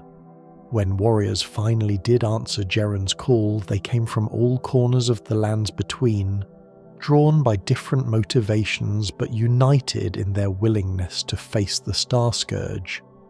Some came for the glory, wanting to say they had fought a demigod and survived. Some came for the great rune, seeing Radahn's death as a necessary step toward claiming the Elden Ring. Some came simply because they loved battle, and the festival promised the fight of a lifetime. Among those who gathered at Castle Redmane were figures who would become instrumental in the Tarnished's eventual quest. Blade the Half-Wolf, loyal servant to Ranni the Witch, had his own reasons for wanting Radahn dead. Reasons connected to freeing his mistress's fate. Alexander the Iron Fist, a living jar warrior who sought to fill himself with the remains of the mightiest fighters, saw the festival as an opportunity to add Radahn's essence to his collection. Bloody Finger Okina, a deadly samurai who lived for the thrill of combat, couldn't resist the challenge. And others came too, each with their own stories, each ready to test themselves against a legend. The festival itself was unlike any other celebration in the land between. There was no feasting, no music, no joy. Instead, there was a solemn acknowledgement of what they were about to do. These warriors weren't executing a criminal or putting down a mad beast. They were giving mercy to a hero, ending the suffering of a general who had once been admired across the realm. Even those who came purely for practical reasons felt the weight of that responsibility. Jeren addressed the assembled warriors from his podium, his words chosen carefully to honor Radahn while preparing the fighters for what they would face. He spoke of the general's achievements, of how Radahn had challenged the stars themselves and won, of how he had fought Malenia to a standstill before the Scarlet Rot changed everything. He reminded them that the creature they would face in the dunes was not the real Radahn, that the true general had died during the Battle of Aeonia, leaving behind only this shell animated by instinct and divine power. Then came the signal, and the warriors descended into the Wailing Dunes. The arena stretched before them, a vast expanse of red sand under a blood-coloured sky, and in the distance they could see him, Radahn, mounted on Leonard, his massive form somehow still imposing despite the visible deterioration, his twin swords held ready, waiting. The moment the warriors entered the arena, Radahn reacted. His conscious mind might have been gone, but his warrior's instincts remained sharp. He saw threats, saw enemies that needed to be eliminated, and he responded the only way his body still knew how. He raised one of his swords, channeled his gravity magic into it, and summoned a rain of arrows that arced through the sky like falling stars, each one seeking its target with uncanny precision. The warriors scattered, using the terrain for cover, summoning their allies from the spectral banners Jeren had placed across the arena. More fighters appeared, drawn from across time and space by the festival's unique magic, adding their strength to the assault. They charged toward Radahn from multiple directions, trying to overwhelm him through sheer numbers and coordination. Radahn met them with the same brutal efficiency he had once used to command battlefields. He swung his massive swords in wide arcs that could cut through multiple opponents at once. He used his gravity magic to pull enemies toward him, or to launch himself into the air and crash down like a meteor, creating shockwaves that threw fighters from their feet. He called rocks from the earth and hurled them with devastating force. Every movement demonstrated that while his mind was gone, his body still remembered 20 years of constant warfare, still retained the muscle memory of countless battles. The fight was desperate and chaotic. Warriors fell, their bodies broken by Radahn's overwhelming power, only to be resummoned from the banners scattered across the dunes. Each time they charged, they learned a little more about his patterns, found slight openings in his defense, managed to land blows that accumulated damage. It wasn't a duel of skill so much as a war of attrition, many skilled fighters working together to bring down a single incredibly powerful opponent. And through it all, Radahn fought on, never retreating, never showing fear or hesitation. He had no strategy beyond attack, no clever tactics, just pure aggression driven by instinct. But that aggression was backed by divine power that made him more dangerous in this mindless state than most warriors would be at their peak. Eventually, inevitably, the accumulated damage began to tell. Radahn was bleeding from dozens of wounds. His movements became slightly slower, his reactions fractionally delayed. He was still incredibly dangerous, still capable of killing any of his opponents with a single good hit. But the advantage was shifting. The warriors pressed their attack with renewed vigour, sensing that the end was near. When Radahn finally fell, it happened suddenly. One moment he was fighting, swinging his swords with deadly intent, and the next he was down, his strength finally exhausted, his body no longer able to continue. He collapsed onto the red sand, and for just a moment something seemed to clear in his eyes. Perhaps it was imagination, perhaps it was wishful thinking, but some who were there claimed they saw recognition, saw the real Radahn emerge for just an instant before the end. Then he was gone. The Starscourge, the Red Lion General, the demigod who had conquered the sky itself, was dead. And the moment his will stopped exerting its force on the cosmos, the stars began to move again. Above Caelid, above all the lands between, celestial bodies that had been frozen in place for years resumed their ancient courses. Fate, which had been held in stasis, was free to flow once more. The warriors who had participated stood in silence, looking down at Radahn's body. There was no celebration, no victory cheer.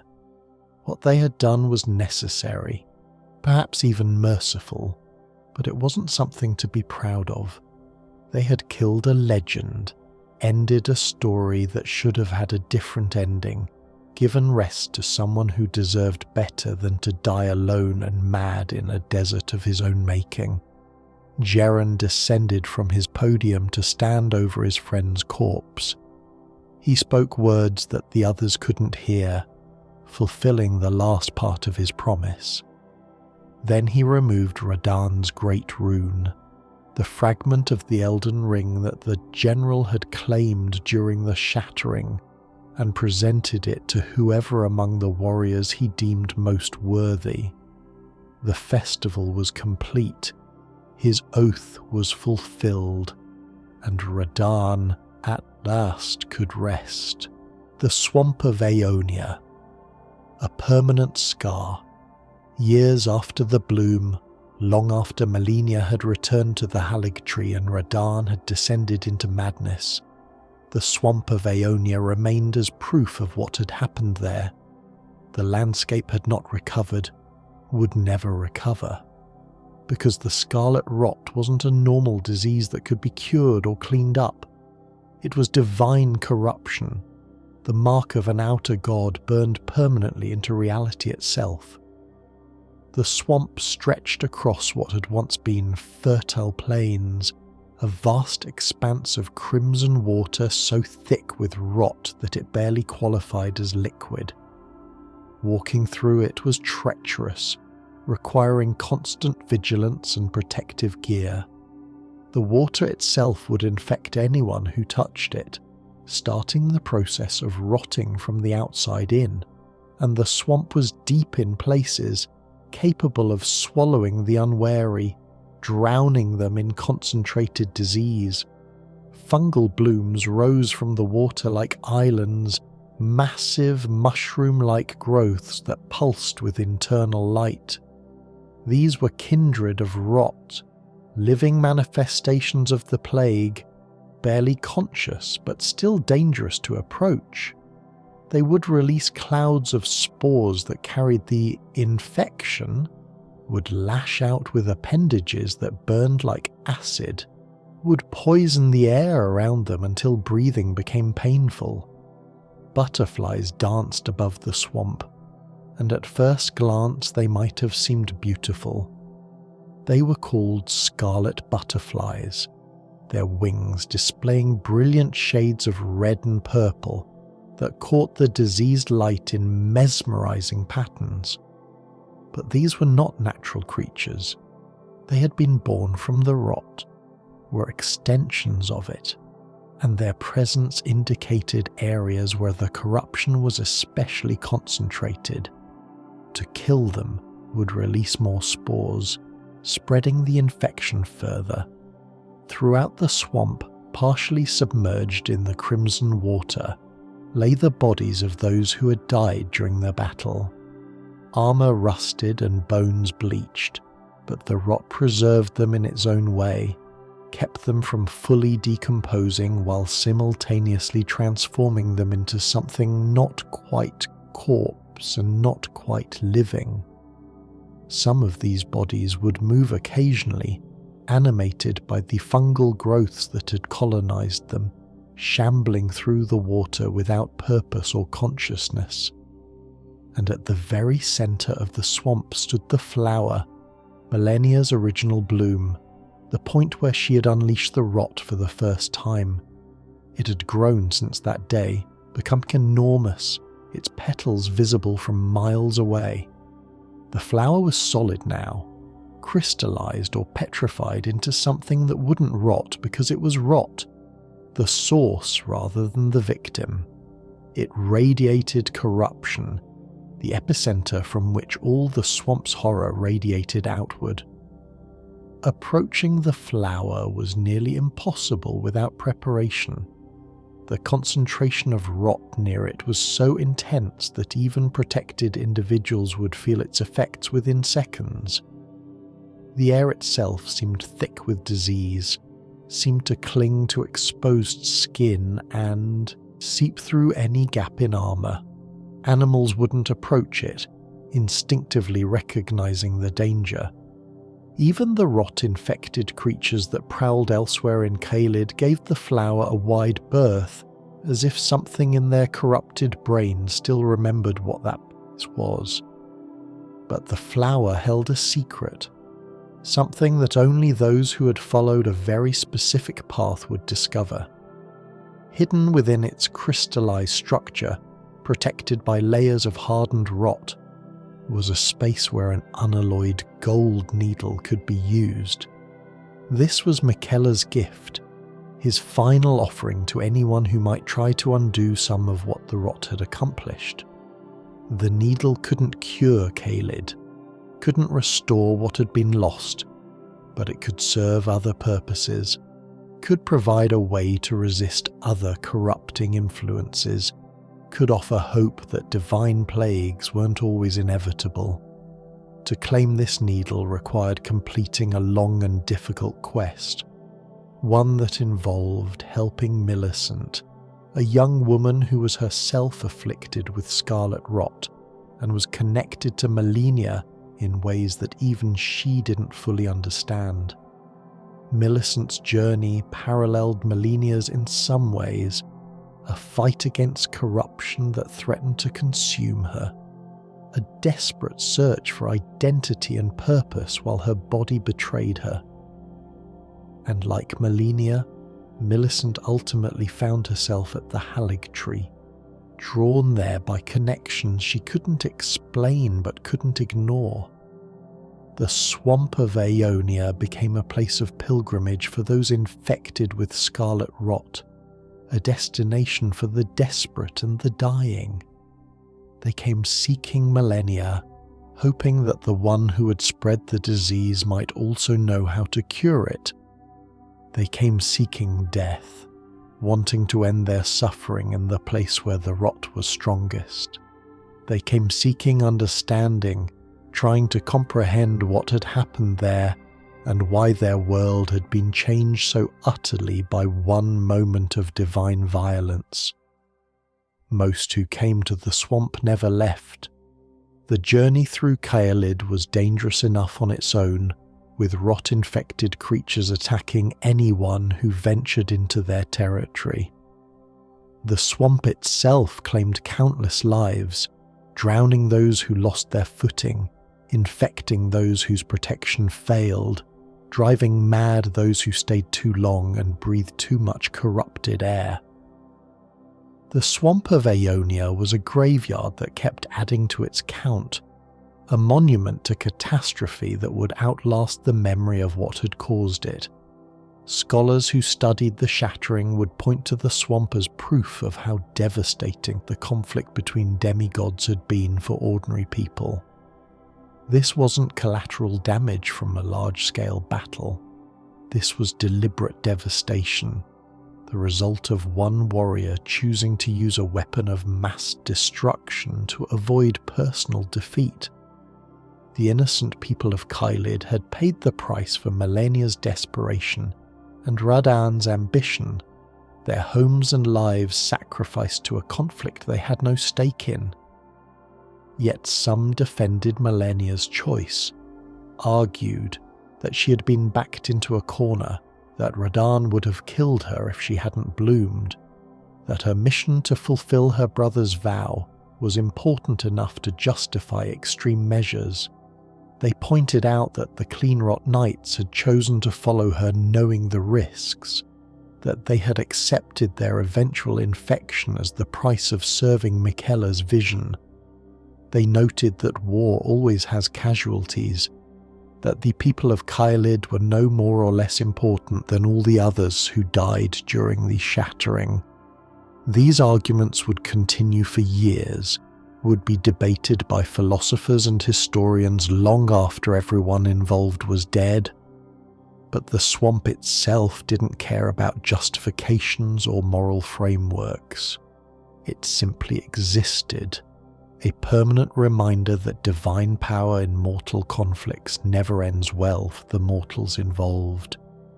The swamp would remain long after the demigods were forgotten, would persist as a scar on the landscape that told anyone who saw it that something terrible had happened here and that no amount of time would make it right.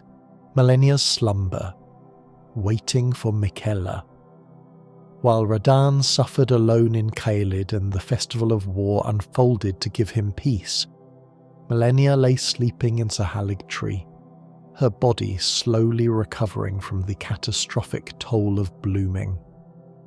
She had been unconscious since Finlay brought her home, trapped in a state between life and death, her body trying to heal damage that should have been fatal, while the Scarlet Rot continued to eat away at her from within. The healers of the Haligtree did what they could, which wasn't much. They tended her wounds, kept her clean, monitored her condition, but they couldn't cure the rot any more than anyone else could. Only Miquella's unalloyed gold needles had ever been able to restrain it, and Malenia had removed hers before blooming. Reinserting a needle now might help, but it wouldn't undo what had happened, wouldn't reverse the damage the rot had caused during those moments of unleashed power. Miquella himself was unavailable to help his twin. In his quest to cure both their curses and to create a new order for the land between, he had entered a state of slumber within a cocoon at the Haligtree's heart. He was undergoing a transformation, attempting to shed his curse of eternal childhood by shedding his flesh entirely, trying to ascend to full godhood through a process that required him to be completely vulnerable and unconscious. He couldn't tend to Malenia because he couldn't act at all, couldn't even know that his sister had bloomed and was suffering the consequences. The irony was crushing. Miquella had devoted everything to curing Malenia's affliction, had turned away from the Golden Order and created the Haligtree specifically to help his twin. And when Malenia finally needed him most, when she lay dying from the very curse he had spent his life fighting, he was unavailable, sealed away in his own desperate attempt at transformation.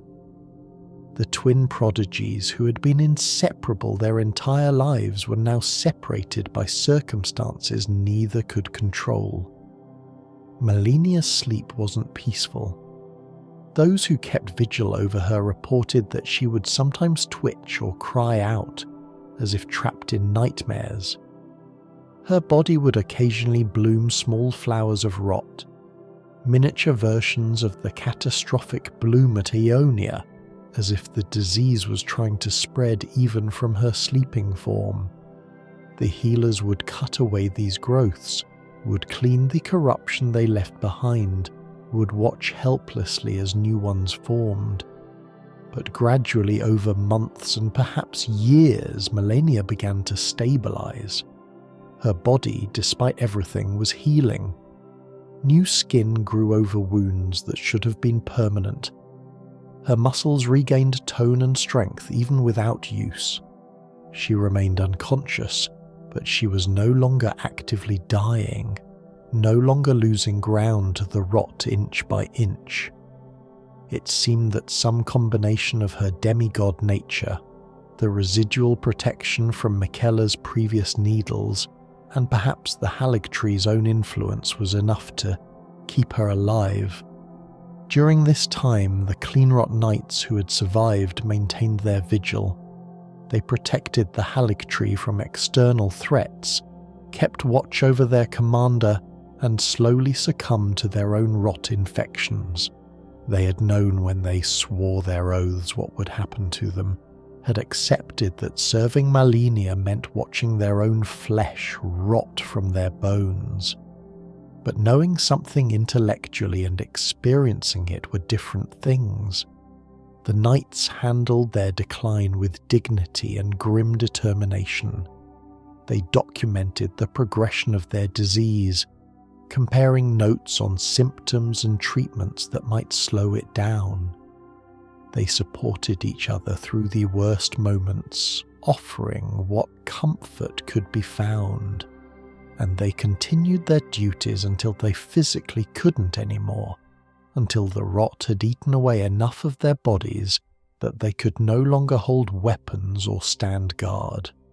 Some of the knights reached a threshold where they were no longer really themselves, where the rot had consumed enough of their brains that only instinct remained. These became the dangerous Cleanrot Knights that would attack intruders on sight, no longer capable of distinguishing friend from foe, driven only by a corrupted remnant of their oaths to protect this place. Others died more completely, their bodies finally failing entirely, their minds going dark before the rot could transform them into something worse. The Haligtree itself was suffering. Miquella had watered it with his own blood, had poured his divine essence into making it grow, had intended for it to become a new Erd tree that could rival the one empowered by the greater will. But with Miquella sealed away and unable to continue nourishing it, the tree began to rot from within. The Scarlet Rot that Malenia carried had infected it, had spread through its roots and branches, turning golden wood into diseased growth. The rot spread through the Haligtree was slow but inexorable. The upper branches remained relatively healthy, still glowing with golden light, still providing sanctuary to those who dwelled there. But the lower sections, the roots and the base, were transforming into something twisted. The wood turned crimson, fungal growths emerged from bark, and the whole structure began to weaken, threatening to eventually collapse under its own corrupted weight. The inhabitants of the Haligtree, the Albinorics and Misbegotten who had sought refuge there, the believers in Miquella's vision of a world free from the Golden Order's corruption, found themselves trapped in an increasingly dangerous sanctuary. They couldn't leave because the outside world offered them nothing but persecution and death. But staying meant living in a place that was slowly dying, where the air itself was starting to carry infection, where even the tree that was supposed to protect them had become a threat. Loretta, a powerful knight who had dedicated herself to protecting the Albinorics and had sworn loyalty to Miquella, stood as the Haligtree's primary defender. She maintained her position at the entrance to the tree's inner sanctum, turning away those who might threaten Miquella in his vulnerable state. But even she couldn't hold back the rot, couldn't prevent the slow decay of everything Miquella had built. And all the while, Malenia slept, unaware of the deterioration around her, unaware that her brother was imprisoned in his cocoon, unaware that his dream was crumbling even as she unconsciously clutched at her last memories of his promise. She had bloomed for him, had unleashed the curse she hated most in service to his plan, had sacrificed her pride and her self-control to bring Radahn to heal as Miquella had wanted. And now she lay sleeping while everything that sacrifice was meant to protect slowly fell apart. Her sword remained with her, the blade of unalloyed gold that Miquella had crafted for her prosthetic arm.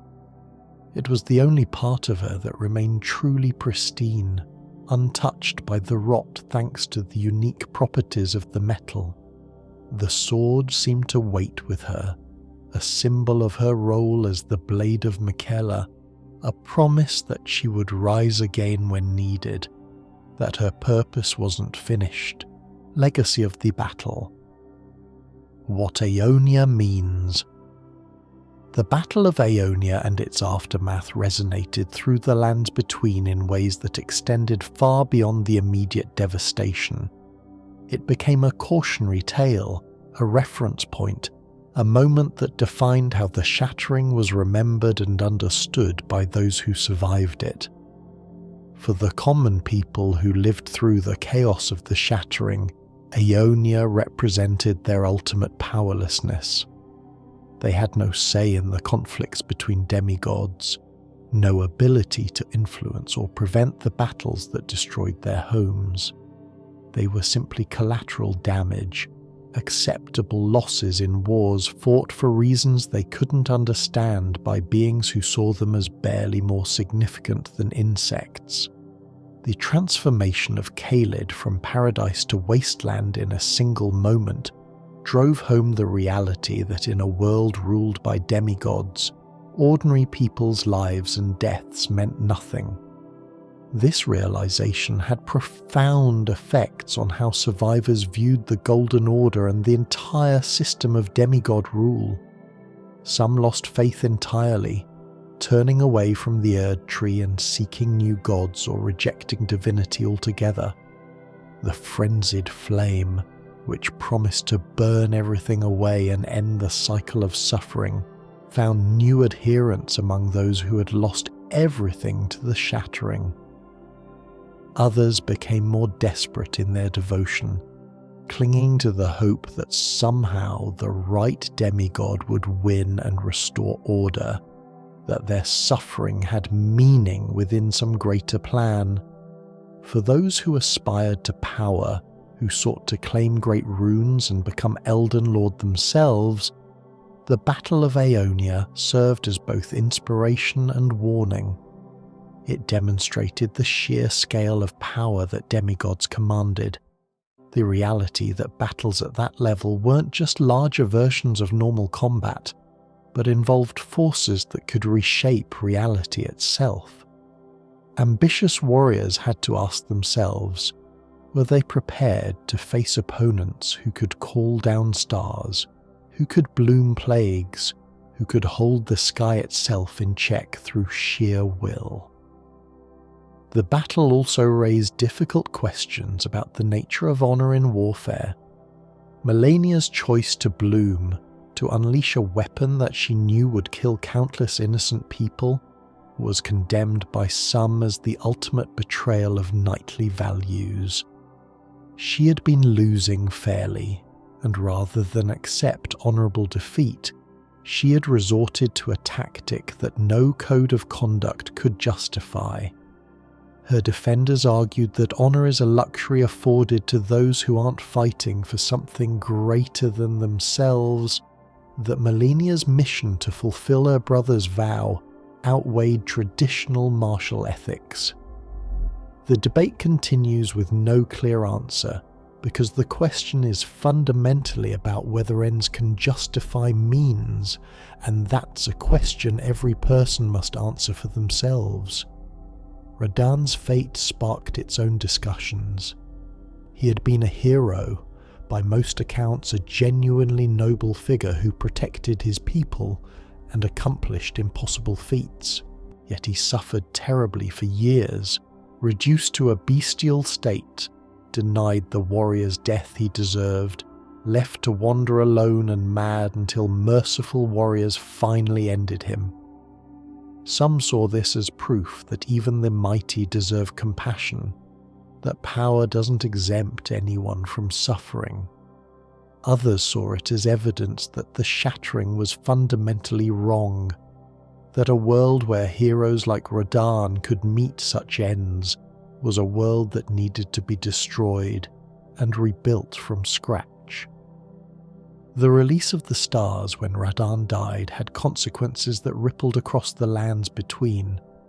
Ranni's fate resumed its course, allowing her to complete her plan to overthrow the Golden Order and usher in an age of stars. A meteor fell, revealing the underground city of Nokron and allowing access to treasures and knowledge that had been sealed away.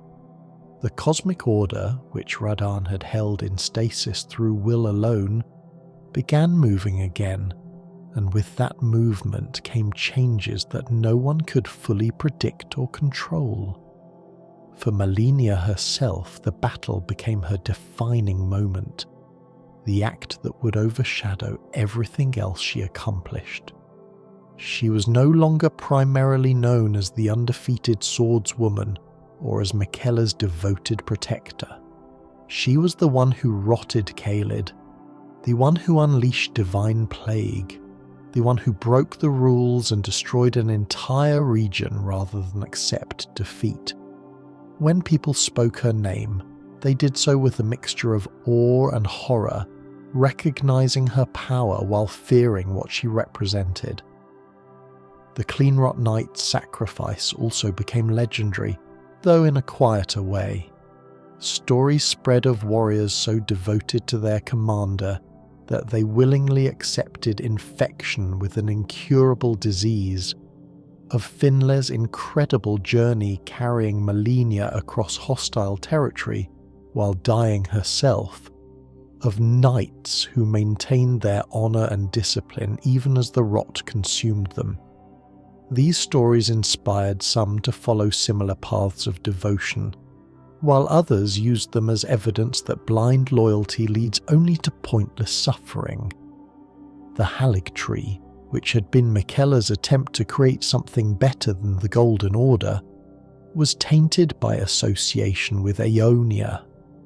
How could Miquella's vision be trusted when it led his sister to commit such atrocity? How could the unalloyed gold, which was supposed to resist corruption, be the answer when its creator's own twin carried the worst corruption in the world? These questions undermined Miquella's project, even among those who had initially supported it, adding to the tragedy by making Malenia's sacrifice ultimately counterproductive. Perhaps the most significant legacy of Aeonia was what it revealed about the nature of the outer gods and their relationship to the lands between. The Scarlet Rot wasn't just a disease, it was a divine force, the manifestation of an imprisoned god's will. Malenia was its vessel, but she wasn't its master. When she bloomed, she wasn't casting a spell or using a technique, she was opening herself to corruption, letting an outer god flow through her, accepting its power at the cost of her own humanity. This pattern would repeat with other outer gods and other vessels, revealing that divinity in Elden Ring's world was often parasitic, requiring hosts who paid terrible prices for power. The swamp of Aeonia itself became a destination for seekers of forbidden knowledge, those who wanted to understand outer gods and how they influenced the world. Scholars would brave the corrupted landscape to study the bloom, to examine how divine power could permanently alter reality, to search for ways to resist or harness such forces. Most died in the attempt, their bodies adding to the swamp's collection of victims, but a few returned with knowledge that would prove crucial to understanding the true nature of the lands between. The battle also affected how future conflicts unfolded. Demigods who might have otherwise fought without restraint thought twice about unleashing their full power, aware that doing so might render their victories Pyrrhic. What good was claiming territory if that territory was transformed into uninhabitable wasteland? What value was there in defeating an enemy if the cost was losing everything you fought to protect? These calculations didn't prevent all atrocities, but they did introduce a degree of caution that might otherwise have been absent. And somewhere, in the deepest parts of the Lake of Rot, the sealed outer god stirred. Its vessel had bloomed, had released its power into the world in a way that hadn't happened since the blind swordsman's time. The seal remained intact, the god was still imprisoned, but its influence had grown stronger. The rot spread further through underground waterways, corrupted new areas, claimed new victims. What Malenia had done at Aeonia had consequences that extended beyond Caelid, beyond even the lands between surface. She had fed power to something that should have remained dormant, had given it a taste of freedom that would make it hungrier, more aggressive in seeking release. Years later, when a Tarnished would finally arrive at the Haligtree, would fight their way through the rot-infected branches and past the corrupted Cleanrot Knights, they would find Malenia still sleeping. But she wouldn't remain asleep for long. The approach of someone who had claimed multiple great runes, who radiated power similar to the demigods themselves, would be enough to wake her. She would rise, would take up her blade once more, and would declare what she had declared so many times before.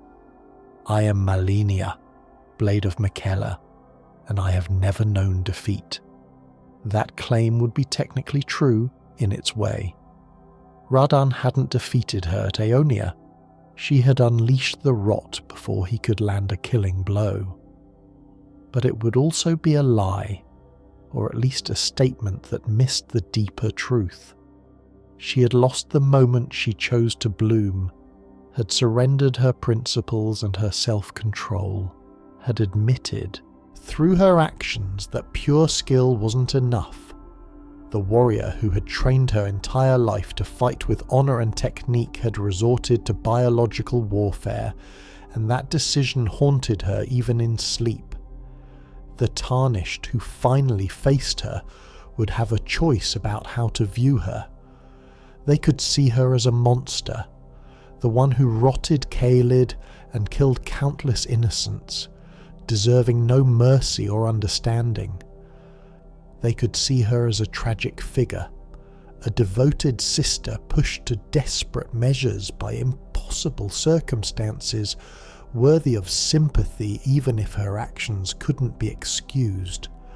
Or they could see her as simply another obstacle, another boss to overcome on the path to becoming Elden Lord, her story and motivations irrelevant compared to the practical goal of claiming her great rune.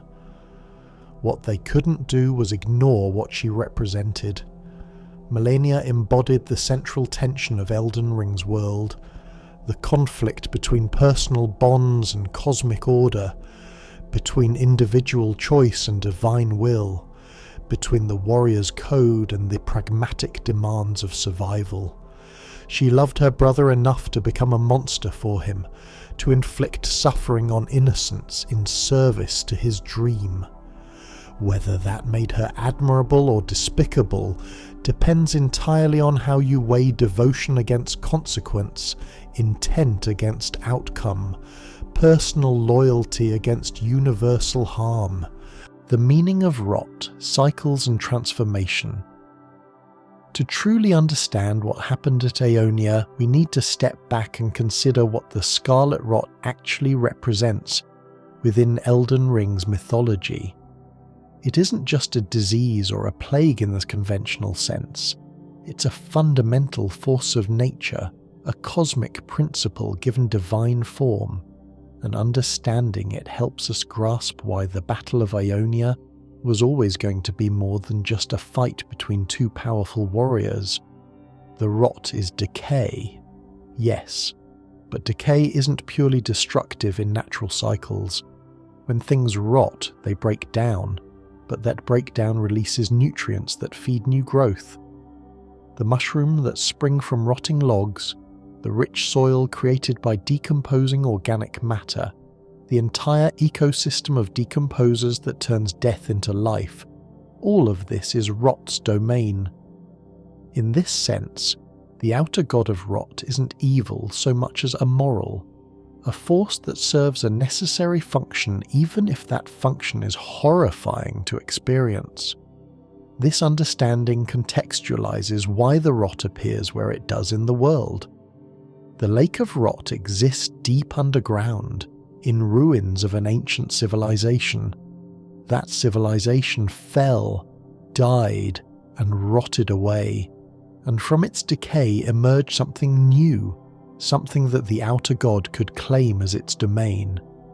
The cycle of rise and fall, of civilizations blooming and withering, is written into the very structure of the lands between.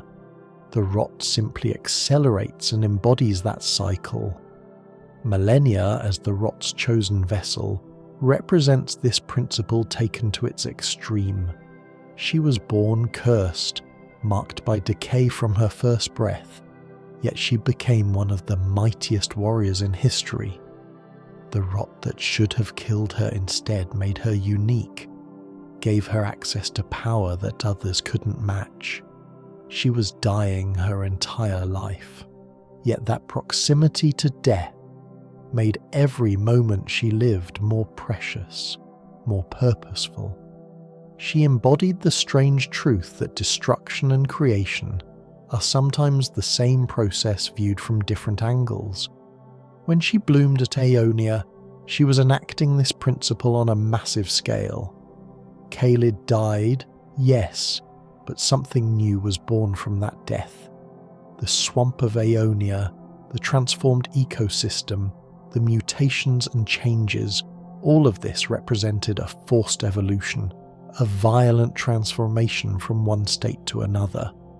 It wasn't better than what came before, wasn't an improvement in any sense that mattered to the people who suffered through it, but it was new, was different, was change incarnate. This connects to the broader themes of Elden Ring regarding stagnation versus change. The Golden Order, under Queen Marika's rule, had tried to create eternal stability, a world where things remained perfect and unchanging forever. Death had been sealed away, its rune removed from the Elden Ring so that important people wouldn't have to face mortality. The gods were immortal, the Order was immutable, and everything was supposed to stay exactly as Marika and the Greater Will designed it. But stagnation is death of another kind. Without change, without the cycle of death and rebirth, the world becomes ossified, rigid, unable to adapt or grow. The Scarlet Rot in this context is change forced back into a system that rejected it. It's the return of death and decay to a world that tried to eliminate both. The reassertion of natural law against artificial order. Malenia didn't consciously understand all of this when she bloomed. She was just desperate, fighting to survive, willing to use any weapon available to fulfill her mission. But by unleashing the Rot, she struck a blow against the Golden Order's foundational principle that things could remain perfect and unchanging. She proved that decay couldn't be held back indefinitely, that trying to resist natural cycles only made their eventual return more catastrophic. The Clean Rot Knights, who accepted their infection as the price of service, embodied a different relationship with the rot. They acknowledged its inevitability, accepted that fighting against it was futile, and chose instead to find meaning within the time they had left. They rotted slowly, maintaining their humanity and purpose for as long as possible, then let go when they could no longer continue. There was a strange kind of wisdom in this approach, a recognition that death and decay are part of existence, not enemies to be fought, but realities to be integrated. Miquella's unalloyed gold represented an attempt to find a middle path, not rejecting the rot entirely, not embracing it fully, but resisting its influence without denying its existence. The needles he created didn't cure the rot. They held it at bay, gave those afflicted more time, allowed them to remain themselves longer. It was a pragmatic solution, acknowledging that some problems can't be solved, but can be managed, can be lived with, rather than surrendered to. The failure of Miquella's project, the fact that Malenia eventually removed her needle and bloomed anyway, suggests that compromise solutions have their limits. You can't partially accept fundamental forces. You either resist completely and break, or you accept fully and transform. The middle ground that Miquella sought was always unstable, always temporary, always dependent on maintaining a balance that circumstances would eventually destroy. Radahn's fate offers another perspective on the rot's meaning. He was infected, but he never transformed the way others did. He didn't become a servant of the outer god, didn't sprout fungal growths or bloom flowers. Instead, the rot simply destroyed him, ate away his mind while leaving his body mostly intact. This suggests that strong-willed individuals can resist the rot's transformative aspect even while succumbing to its destructive power. They can refuse to become something new, even as what they are disintegrates.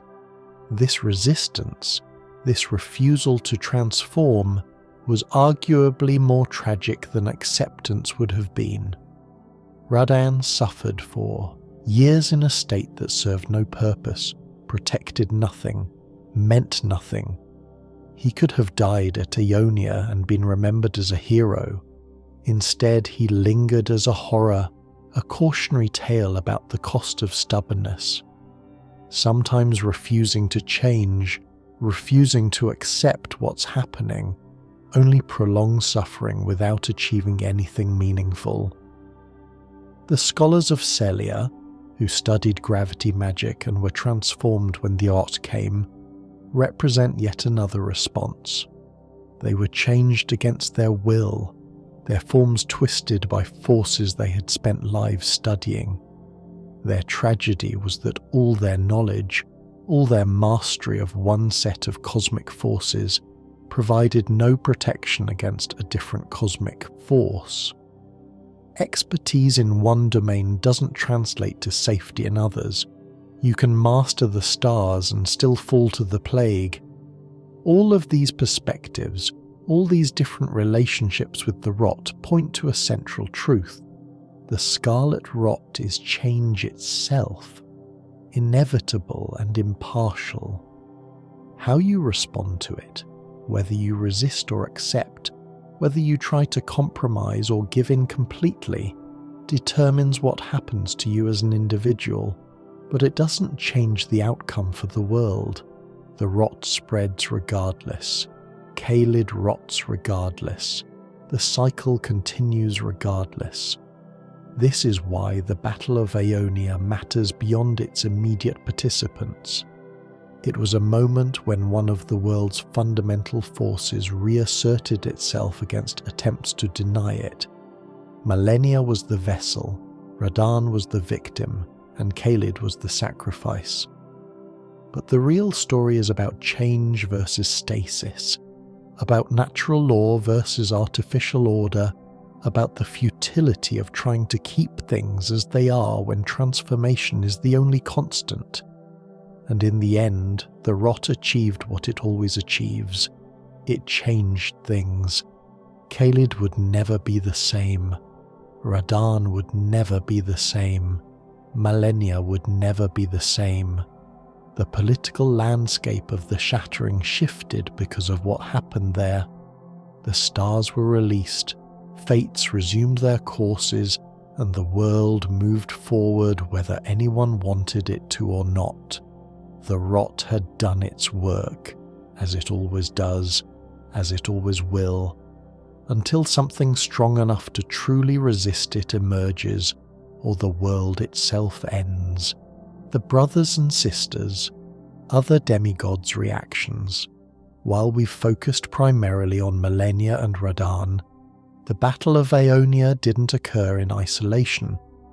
The other demigods, each pursuing their own agendas during the Shattering, responded to news of what happened in Caelid in ways that reflected their own philosophies and goals. Understanding these reactions helps us see how the battle fit into the broader conflict for the Elden Ring. Godric the Golden, the Lord of Stormvale Castle who ruled over Limgrave, had already been humiliated by Malenia before Aeonia. When she marched south, she had encountered Godric and found him utterly lacking. He had grafted dozens of body parts onto himself, trying to accumulate power through sheer addition of stolen strength, but he was still weak compared to true demigods like Malenia. After she defeated him effortlessly, he had begged for mercy, and she had granted it, moving on without even bothering to kill him. When word reached Godric of what Malenia had done in Caelid, of how she had unleashed the Scarlet Rot and devastated an entire region, he probably felt a mixture of terror and vindication. Terror because he had come so close to facing that power himself, because if Malenia had decided he was worth destroying completely, he would have met the same fate as Caelid. Vindication because his decision to grovel, to beg, to humiliate himself rather than fight to the death had clearly been the right choice. Pride was a luxury he couldn't afford, and Aeonia proved that survival mattered more than honour. Godric's response to Aeonia was to double down on his grafting, to accumulate even more stolen body parts in a desperate attempt to become strong enough that he would never have to beg again. But he was trying to achieve through quantity what he lacked in quality, and that approach was always doomed to fail. You can't graft your way to true power, can't become a demigod through theft when you lack the fundamental nature that makes demigods what they are. Rykard, Lord of Blasphemy, who ruled over Volcano Manor in Mount Gelmir, had already descended into madness before Aeonia occurred. He had fed himself to a great serpent, merging with it, becoming something that was neither man nor beast but a grotesque fusion of both. His philosophy was that strength was all that mattered, that the strong should devour the weak in an endless cycle of consumption and growth. From Rykard's perspective, what Malenia did at Aeonia was simply the strong exercising their prerogative. She had power, she used it, and the weak died. That was how the world worked, how it should work. The innocents who suffered in Caelid were irrelevant, their weakness proving they deserved their fate. If anything, Rykard probably admired Malenia for her willingness to unleash such devastation, seeing in her bloom a kindred spirit who understood that mercy was weakness. But Rykard also recognized that such power made Malenia a threat. His goal was to devour all the demigods, to consume their great runes and accumulate their strength for himself. Malenia would be a prized meal, someone whose power would add significantly to his own. The fact that she could bloom, could unleash divine plague, made her dangerous, but also made her valuable. She became a priority target for his assassins and recusants, though none of them ever successfully reached the Haligtree. Morgott, the Omen king who ruled Lindell in secret, had perhaps the most complex reaction to Aeonia. As the guardian of the Erd Tree and someone who still believed in the Old Order, despite being cursed as an Omen himself, Morgott saw the Battle of Aeonia as proof of everything wrong with his siblings. They were willfully tearing the world apart, destroying the order their mother had established, sacrificing innocent lives for their own ambitions. Morgott had spent his life in service to an order that despised him for what he was, yet he remained loyal because he believed in the principle of order itself. When he looked at Caelid, when he considered what Malenia had done, he saw the chaos and destruction that came from abandoning that order. She had unleashed an outer god's power, had embraced the very corruption that the Golden Order was supposed to protect against. In his eyes, she was a traitor not just to their family, but to the fundamental principles that kept the world from dissolving into madness. Yet Morgott couldn't act directly against Malenia without revealing himself and his nature as an Omen. He remained hidden in the capital, using his alter ego as the veiled monarch to rule while keeping his true identity secret. His response to Aeonia was to become even more determined to defend Lindell, to ensure that at least one place in the lands between remained ordered and protected, even if everywhere else fell to chaos.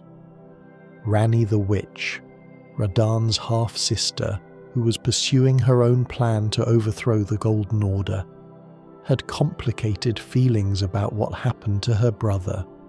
She and Radahn had both been children of Radagon and Rennala, had grown up together in Raya Lucaria before their parents' marriage dissolved. They weren't close, exactly, but there was a bond there, a shared history that made Radahn's fate more personal than it would have been otherwise. Ranni's plan required the stars to move, required Radahn's conquest of them to end. She had arranged for Godwyn to be killed during the Night of Black Knives, had stolen a fragment of the Rune of Death to accomplish this, and she needed the celestial order to resume so that her own fate could progress. Radahn's defeat and death served her purposes perfectly, removing an obstacle she couldn't overcome herself. But when she learned not just that he had died, but how he had suffered, how the rot had reduced him to a mindless beast wandering the desert, how he had lingered for years in agony before finally finding peace, something in her might have felt regret. Ranni was ruthless in pursuit of her goals, willing to sacrifice pieces of herself and kill those who stood in her way. But she wasn't cruel for cruelty's sake. Radahn's suffering was unnecessary, was wasteful, and it reflected poorly on everyone involved that no one had found a way to end his pain sooner. The death of Godwyn, which Ranni had orchestrated, and the fate of Radahn, which Malenia had caused, represented two different kinds of tragedy. Godwyn had died in one night, killed cleanly if treacherously, and his death had meaning within Ranni's plan. Radahn had suffered for years before finally dying, his end delayed by his own strength and will, and his suffering accomplished nothing except proving how terrible the consequences of demigod conflict could be. Miquella, sealed in his cocoon and unable to respond in any meaningful way, was perhaps the most directly affected by what happened at Aeonia. Malenia had bloomed for him, had unleashed the curse she hated most to fulfill what she believed was his will, to bring Radahn to him as the promised consort. She had sacrificed her principles, her health, and the lives of countless innocents for her brother's sake. But Miquella wasn't in a position to appreciate this sacrifice, couldn't even know it had happened. He was undergoing his own transformation, trying to shed his curse and ascend to godhood, completely insensate to the outside world. When he eventually emerged, if he emerged, he would find that his sister had committed atrocity in his name, that his dream of the Haligtree had been tainted by association with Caelid's devastation, that the methods used to try to fulfill his vision had undermined that vision's moral foundation. Would he thank Malenia for her devotion, or would he be horrified by what she had done? Would he accept that the ends justified the means, or would he reject the notion that his ascension was worth such terrible cost? These questions would remain unanswered, because Miquella's story took turns that no one anticipated, leading him down paths that would separate him from Malenia in ways neither of them could have imagined. Malenia's bloom, her desperate choice at Aeonia, had been meant to serve Miquella's plan. But like so many actions during the Shattering, it had consequences that rippled far beyond its intended purpose. The world changed because of what she did, and not always in ways that served anyone's goals. Sometimes great power unleashed achieves nothing except destruction, and all the noble intentions in the world can't make that destruction meaningful. The player's role, confronting legacy. When a tarnished finally arrives in the lands between, guided back by grace after years of exile, they find a world still reeling from the Shattering. The Battle of Aeonia is over, has been over for years, but its consequences remain visible everywhere. Caelid is still a rotting hellscape, Radahn is still wandering the desert mad, and Malenia is still sleeping in the Haligtree, waiting for someone powerful enough to wake her. The Tarnished's journey through this world eventually leads them to confront the legacy of Aeonia directly. They travel through Caelid, fighting creatures transformed by the Rot, seeing firsthand what divine power unleashed looks like. They participate in the Festival of War, helping to give Radahn the honourable death he deserves. And eventually, if they find the Haligtree, they face Malenia herself, testing whether they can overcome someone who claims never to have known defeat. Each of these encounters forces the Tarnished to grapple with questions that the Battle of Aeonia raised. When they see Caelid, they must decide how they feel about Malenia's choice. Was it justified? Was it monstrous? Does understanding her motivations change anything about the outcome? The game doesn't provide answers, only presents the evidence and lets players draw their own conclusions.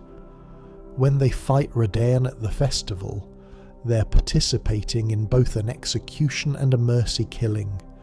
He's dangerous, still incredibly powerful despite his madness, and he possesses a great rune that the Tarnished needs if they want to become Elden Lord. But he's also suffering, trapped in a state worse than death, and ending him is genuinely merciful. The fight isn't presented as good versus evil, but as a necessary tragedy, the completion of a story that should have ended differently. And when they finally face Malenia, they encounter someone who is still dangerous, still deadly, still claiming to be undefeated despite everything that happened. The fight is brutal, testing player skill more than perhaps any other encounter in the game. Malenia fights with the same flowing waterfall style that the blind swordsman taught her, using her prosthetics as weapons, demonstrating why she was feared across the lands between. But she also blooms during the fight if she's pushed far enough, transforming mid-battle into her Goddess of Rot form, embracing the curse fully in a way she never did before Aeonia. This second bloom is smaller than the first, more controlled, but it demonstrates that what happened in Caelid wasn't a one-time thing. The power is still there, still available to her, and she'll use it if necessary. She has accepted what she is, accepted that the Blade of Miquella includes being the vessel of divine rot, and she fights accordingly. Defeating Malenia is optional, not required to complete the game, but for many players it becomes a personal goal, a challenge to overcome, proof of mastery. Yet even in defeating her, players can't undo what happened at Aeonia, can't restore Caelid to what it was, can't give Radahn back his sanity or his life. They can only move forward, collecting great runes, growing stronger, working toward whatever ending they choose to pursue. The various endings of Elden Ring offer different responses to the problems that Aeonia represents. The Age of Fracture ending essentially maintains the status quo, fixes the Elden Ring but changes nothing fundamental, accepting that tragedies like Aeonia are part of how the world works. The Age of Order ending tries to impose perfect logic and eliminate all doubt, suggesting that if only things were more perfectly controlled, such chaos wouldn't occur. The Age of Stars ending removes the Greater Will's influence entirely, freeing the world from outer gods and their vessels, preventing future Aeonias by eliminating the divine forces that make them possible.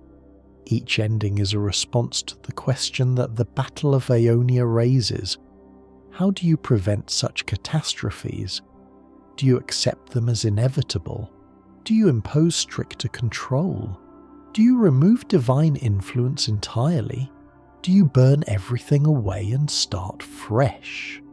The game presents these options without declaring any of them correct, trusting players to choose based on their own values and experiences. What's clear is that ignoring the problem isn't an option. Caelid can't be forgotten, can't be written off as acceptable collateral damage. The Tarnished walks through that rotting landscape, sees what happened there, and must carry that knowledge forward.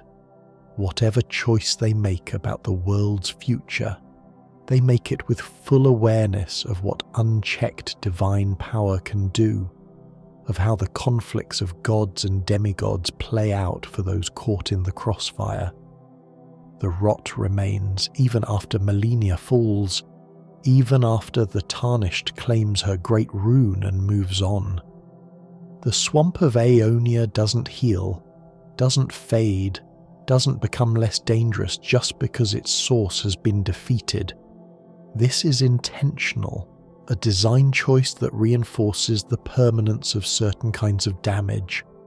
Some scars last forever, some changes can't be undone, and some consequences outlive their causes by years or centuries. In the end, the player's confrontation with the legacy of Aeonia isn't about winning or losing a fight.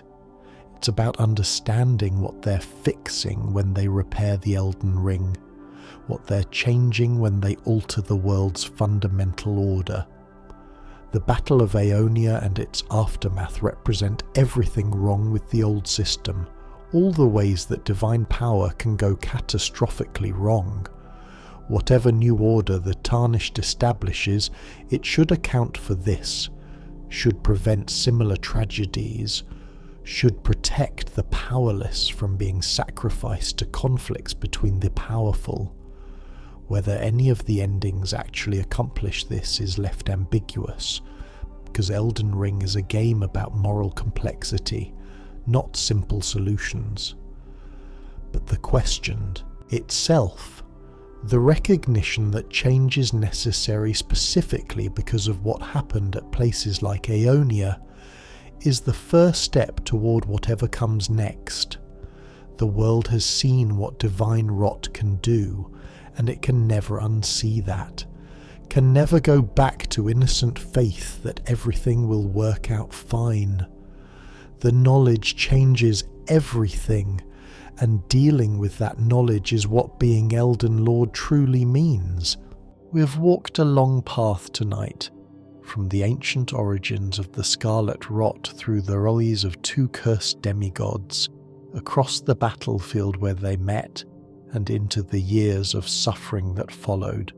The Battle of Aeonia and its aftermath form one of the most complex and tragic storylines in all of Elden Ring's mythology. A tale without clear heroes or villains, just people making impossible choices in terrible circumstances. Malenia wanted to serve her brother, to fulfill his dream, to bring Radahn to him as promised. She didn't want to rot Caelid, didn't want to kill innocents, but when faced with defeat, she chose to bloom rather than fail. Whether we condemn her for that choice or understand it, depends on how we weigh devotion against destruction, on whether we believe some causes justify any means. Radahn wanted to protect his people, to prove himself worthy of Godfrey's legacy, perhaps to honour, or perhaps to break a vow he'd made to Miquella. He fought Malenia with everything he had, and he would have won if not for the rot. His reward was years of suffering, his mind destroyed, his body corrupted, his legend tarnished by the image of him as a mad beast wandering the desert. Yet even in his madness he held back the stars, maintained his duty, refused to fully break. The people of Caelid wanted nothing more than to live their lives in peace. They had done nothing to deserve their fate, had no say in demigod politics, couldn't have prevented what happened even if they'd known it was coming. They represent all the collateral damage of the shattering, all the ordinary people whose lives were destroyed by conflicts they didn't understand and couldn't escape. And Miquella, the one Malenia thought she was serving, was sealed away in his cocoon, trying to shed his curse, unaware of what was being done in his name. His dream of the Halig Tree, of a sanctuary for the rejected and oppressed, was built on good intentions but ultimately contributed to catastrophe. The road to Caelid's hell was paved with his idealism. These are the stories that make Elden Ring's world feel alive and real despite its fantasy setting. These are the tragedies that resonate because they're about recognizable human emotions, devotion and pride, ambition and sacrifice, played out on a cosmic scale. When we fight Malenia or participate in Radahn's festival, we're not just completing gameplay challenges. We're engaging with narratives that ask us to think about difficult questions, to consider what we would do in similar situations, to examine our own values through the lens of these tragic figures. The Battle of Aeonia matters not because it was the biggest fight or the most important political event, but because it represents the costs of conflict between powers beyond mortal comprehension. It's a cautionary tale about what happens when divine forces clash in the mortal world, when personal loyalty trumps universal ethics, when desperation drives people to embrace the very things they hate most about themselves. As you drift off to sleep tonight, carry these stories with you. Think about Finlay carrying Malenia across the lands between while her own body rotted. Think about Radahn holding back the stars even as his mind crumbled. Think about the flower blooming in Aeonia, beautiful and terrible, creating a permanent scar on the world. These images, these moments, they're what make the mythology of Elden Ring something worth exploring, worth sharing, worth returning to again and again. If this helped you rest, I'd appreciate a like on the video. And please let me know in the comments where you're listening from and what aspect of this story resonated with you most. Did you sympathize with Malenia's choice, or did you condemn it? Do you see Radahn as a tragic hero or a cautionary tale about stubbornness? There are no wrong answers, only different perspectives on a story complex enough to support them all. If this journey through the tragedy of Aeonia helped you find some peace tonight, I'd really appreciate it if you'd hit that like button. It lets me know these deep dives into the lore are helping you rest, and it helps others discover these stories too. And if you haven't already, please subscribe to Nightfall Lore and turn on notifications so you never miss when we explore another corner of these dark mythologies together. There's so much more to uncover in the lands between and beyond. I'd also love to hear from you in the comments. Where are you listening from tonight? What part of Malenia and Radahn's story hit you the hardest? Do you see Malenia as a devoted sister pushed to extremes, or as someone who crossed a line that can never be justified? Did Radahn's fate move you, make you think differently about the costs of pride and duty? Your thoughts and perspectives make this community what it is, and I read every comment. Sleep well, and may your dreams be free from Scarlet Rot. Until next time, when we'll explore another dark corner of the lore together. Good night.